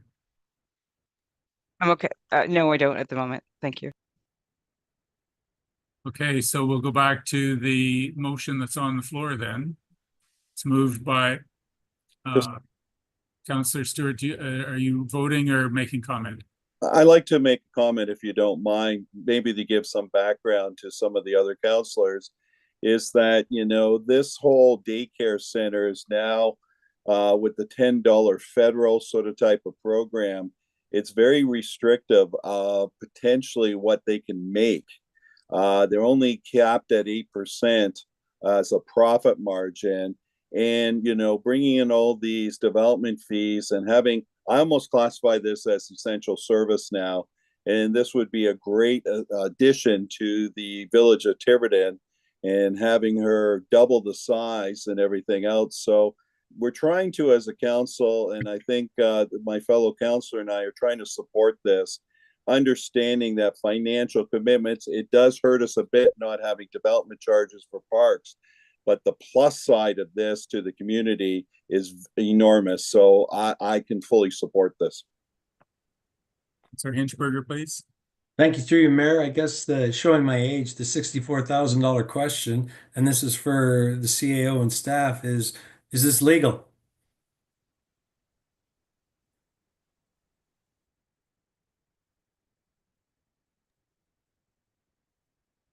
So I think the difference here, right, if you're doing it for an entire segment, would be something to be considered. Excuse me. Sorry, I think that's the purpose of the motion. It's not limited to a specific like property or a business. It's to daycare centers in general. Correct. And under that scenario, the question still remains, would that be legal? If you're applying it, because I understand if you went with one, you're running afoul of Section 106 in the Municipal Act. But right. If you're doing it for a class of, say, commercial enterprises, like the daycare centers, this would be legal? So, well, I can't provide legal advice, but what I would share is if you are exempting entirely a fee, it's different than waiving a fee, right? So if you are removing from the bylaw a requirement that applies to all versus waiving a fee for one or two or three, I think those are two different considerations. So whereas waiving the fee for one commercial property could run you afoul of Section 106 if the option that council chooses to take is to just not charge this type of class at all. That's the option. You're not required to have a this charge, in my understanding. Thank you. Councillor Stewart again, please. Thank you. Just to clarify, I guess maybe the council hasn't had the opportunity to read this bylaw that was done in 2014. We just don't have one exception. We have about 10 different exceptions for this thing. And it flows in every, you know, agricultural purposes, industrial buildings, all sorts of things, garden suites and everything else. So, you know, we would do this as a class thing. So all brand new or basically a renovation, basically your daycare centers would be exempt from this park dedication. Deputy Mayor, please. Thank you, Mayor. And I'm not sure if this is I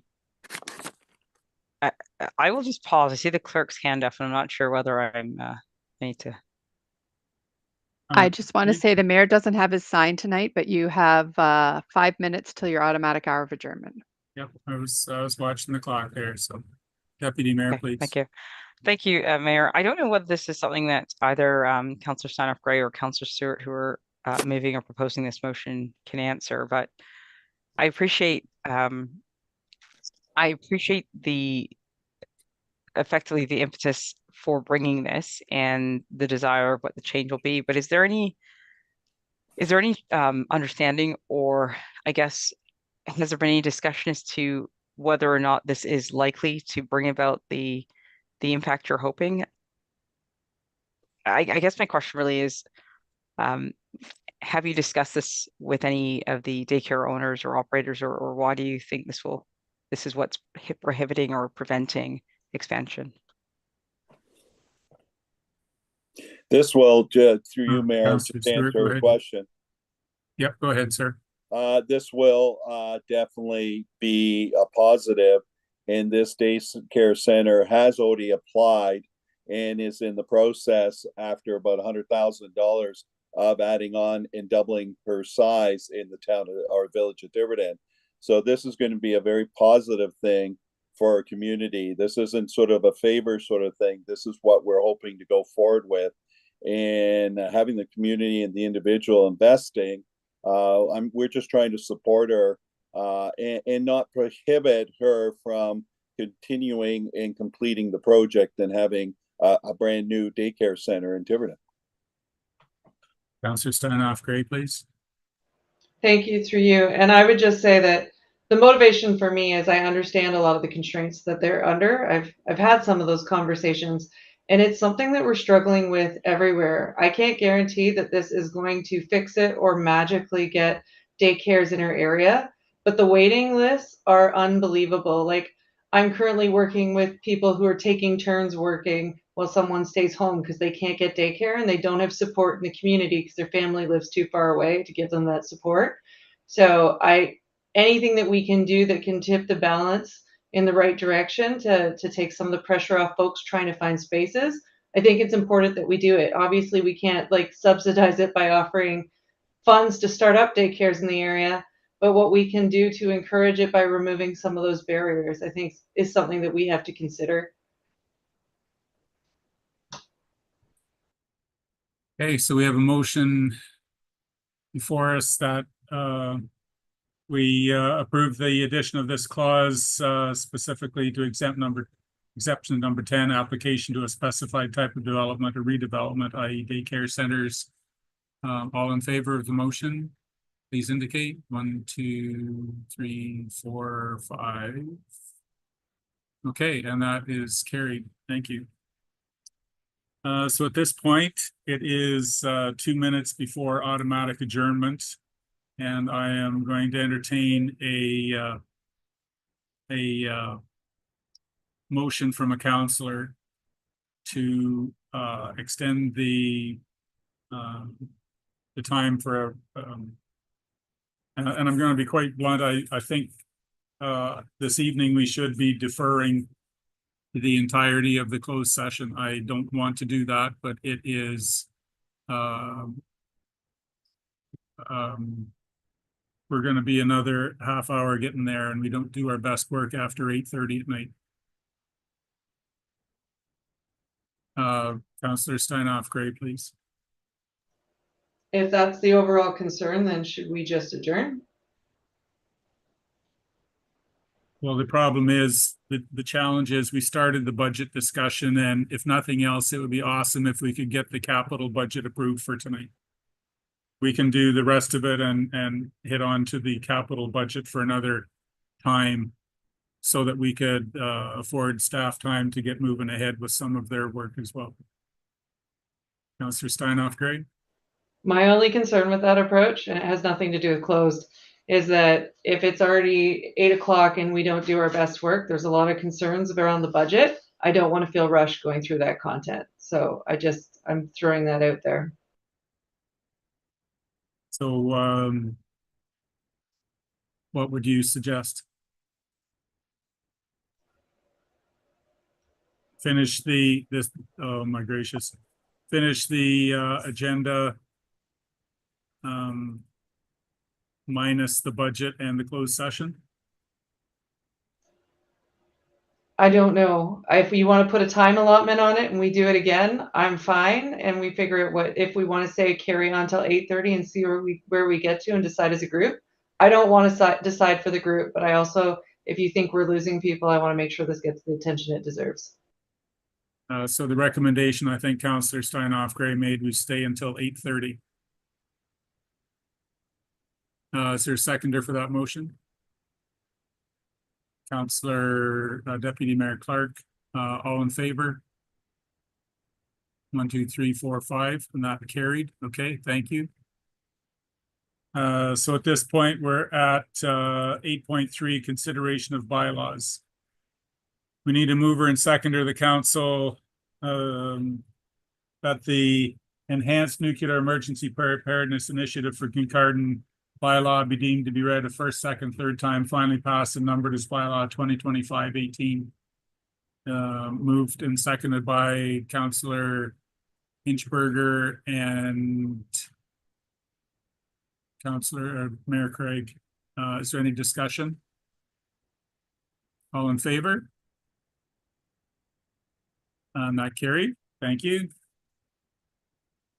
And now we need a mover and seconder that the following bylaws are hereby read a first, second, and third time, finally passed. Award the sludge removal bylaw 2025-19. Council Committee Appointment Amendment bylaw 2025-120. Moved and seconded by Councillor Kavanaugh and Councillor Hinchberger. All in favor? And that's carried. We're moving on to the consent agenda. You know, the process. Is there any items here that council members would like withdrawn for consideration either tonight or at a subsequent meeting?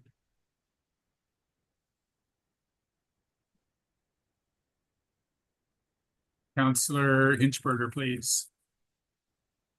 Thank you, Mayor. Just a quick comment about 9.1 Bravo or BB, the Q4 quarterly procurement report. It's very nice to see that with it looks like finishing touches on lane markings and line painting that we're looking at being $700,000 under budget for Queen Street reconstruction. So project management looked like it functioned pretty effectively there. So congratulations to those involved. Excellent. Thank you, Councillor. Councillor Steinhoff Gray, you had your hand. Oh, Councillor Prenger, there you go.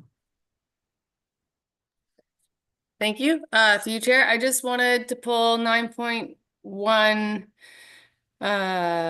Where is it? 9.1 Charlie Alpha. So the Basra 2025 budget. I just wanted to mention that actually Basra board is quite satisfied with this budget. The increase per household is very minimal compared to what's happened in recent years, and we're back to sort of normal increases now rather than huge increases. And that was just, I just wanted to give that context and minor update on that. Thank you. Councillor Stewart, please. Thank you. Going back through you, Mayor, I like to go back to 9.1 BB, the procurement. On the second thing under information report, I'm not sure if Roxana is on the line. Question. Yes, I'm here. Of corporate Okay. services. Yes, the question, the second last entry, which says KPMG, the auditing services. I'm a little bit unfamiliar. So it's $165,000 a year to do the audits with KPMG? No, that would be for a 4-year term. So we have to show the entire contract value, and that's the number that's reflected there. Thank you. Thank you for straightening that out because I thought it was a little high for 1 year. Thank you.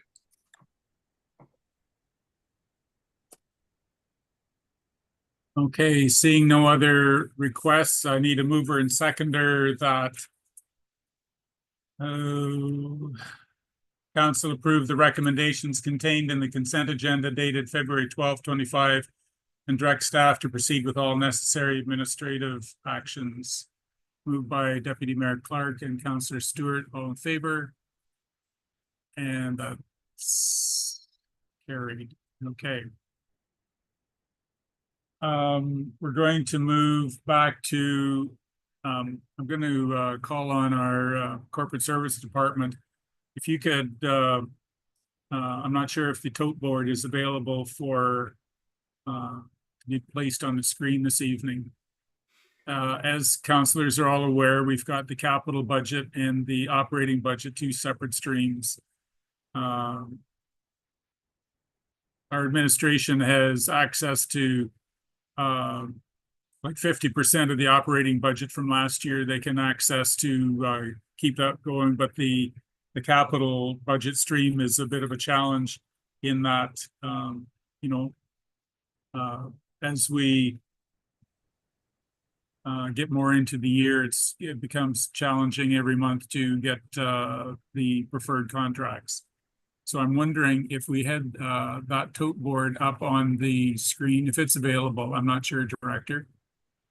Okay. Sorry, through you, Mayor. I've attached it to the agenda and I will keep track of it on my end. And when council wants a number, I can quote the number, but for ease and efficiency of this meeting, I've got it only on my own computer and I wasn't planning on sharing it this evening. But I could tell you that the attachment with everything included is currently sitting at 8.26%, and that includes the most recent edition of the SMART.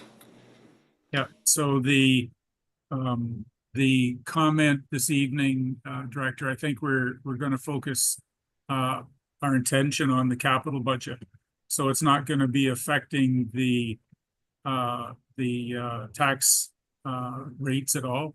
But I just wanted council afforded the opportunity to make comment on the capital budget if there is opportunity to have that passed, knowing that at a subsequent council meeting, we'll be finalizing the operational budget that will have the impact on the tax rate. So, Councillor Hinchberger, you have a comment regarding the capital budget? I thank you, through you, Mayor. I'd like to put forward a motion on the capital budget. Let me just quickly get back up in here.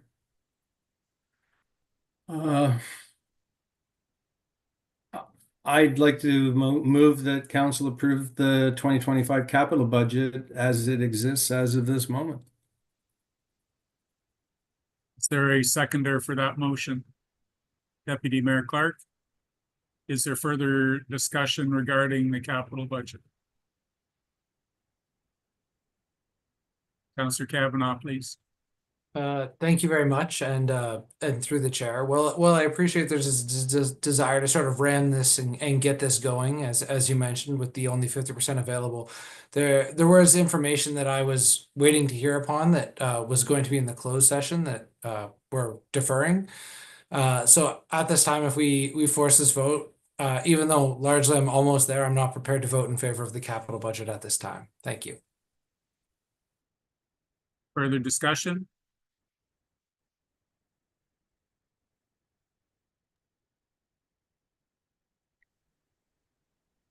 Councillor Prenger, please.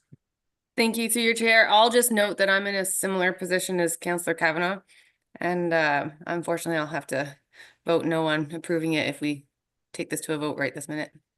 Thank you. Okay. Councillor Stewart, please. Thank you. Through you, Mayor.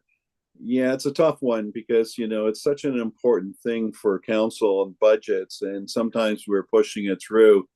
At this particular time, I can agree with my fellow councillors. I still think we need a little more time on this, and I don't think we're giving it fair justice tonight, so I couldn't support this either. Thank you. Okay.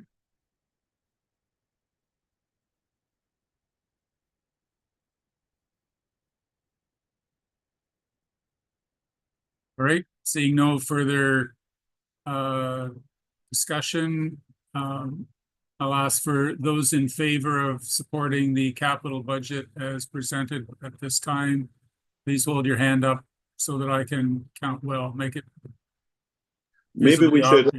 Mayor, maybe we should have a recorded vote. Just, it's important that, maybe hands aren't really, I'll ask for a recorded vote.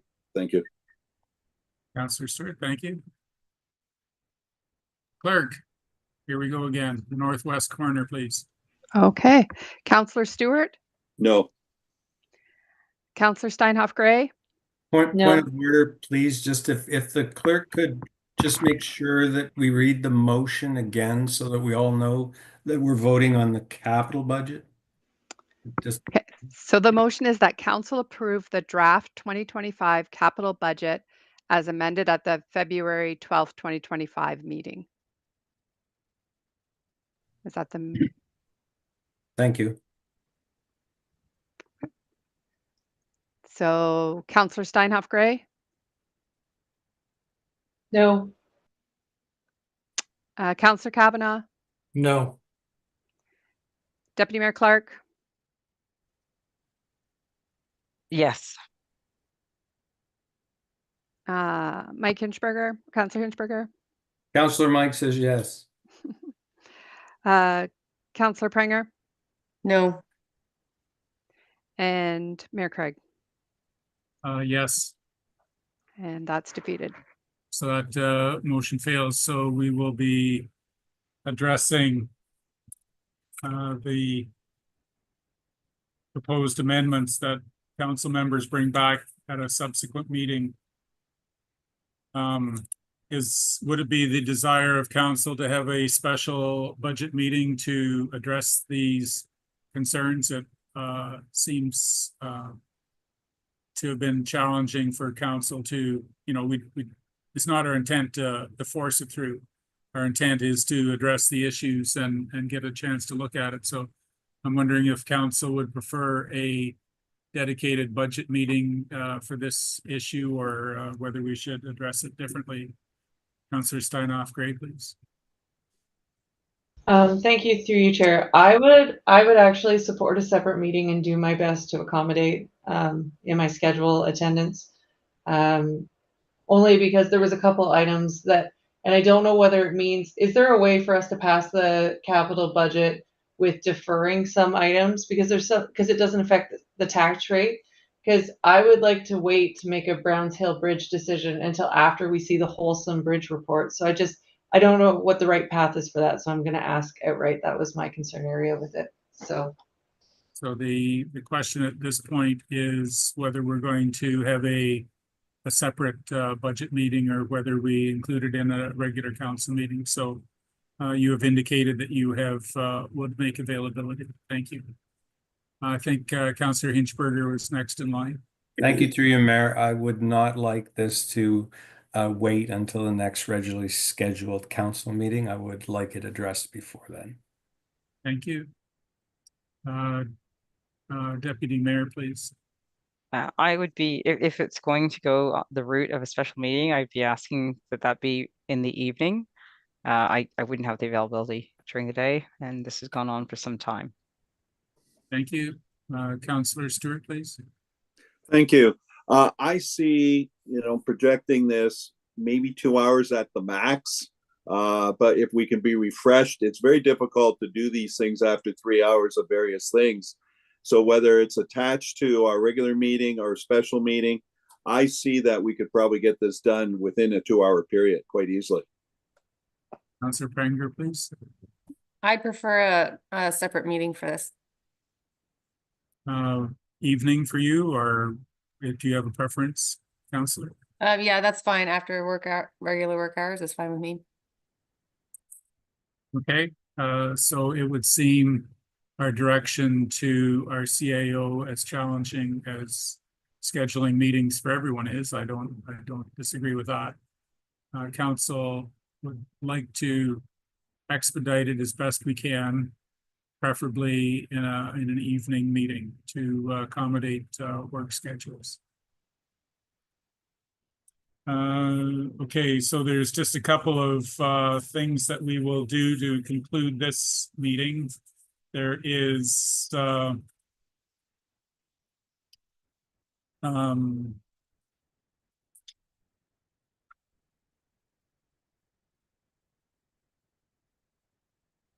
the confirmatory bylaw.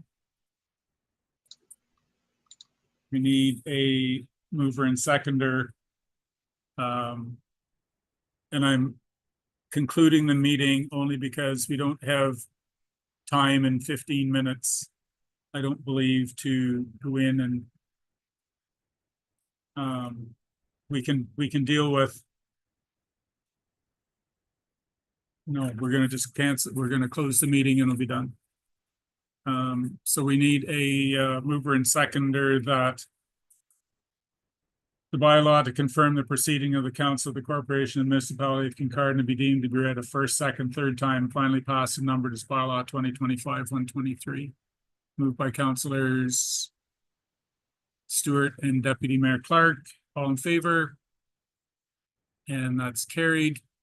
And then movement to adjourn, that we adjourn at 8:16, moved by councillors Deputy Mayor Clark and Councillor Hinchberger. And I see that our clerk had her hand up. Is it still up? He's missed a few items.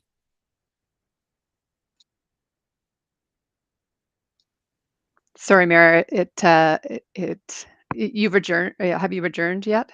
No, we're having I discussion. was hoping that you would go back and just defer the closed session, just so that that can be Officially. recorded, that officially defer it. So just a mover and seconder and then a vote to defer. Okay, so we need to defer our motion to adjourn. No, you haven't. We haven't Yeah, voted on yeah, it. it's on the table, but yeah. So So procedurally, do we just need like, how do you have two motions on the floor? I'm sorry, I'm You- trying not to. sorry, no. We It's need fine. to, we need to withdraw. We'll just one. not put that motion. We'll take that motion right out. We'll just say that it was never on the floor. Okay. Okay. So Deferred. you can adjourn. That's fine. Sorry. So the deferral, we don't need to do the deferral then? We should. You should. Okay. You So. So withdraw your motion to adjourn. Please, the mover and seconder, please withdraw the adjournment motion so that we can procedurally advance. Councillor Hinchberger and Deputy Mayor, thank you. So we need a mover and seconder that we defer the closed session items to our next regularly scheduled council meeting. Moved by Councillor Stewart and Deputy Mayor, all in favor? And that's carried. Now our motion to adjourn at 8:18 by Councillor Hinchberger and Deputy Mayor, all in favor? And that is carried. Thank you. Thank you for your time. Zoom meetings are particularly challenging, and I thank you for your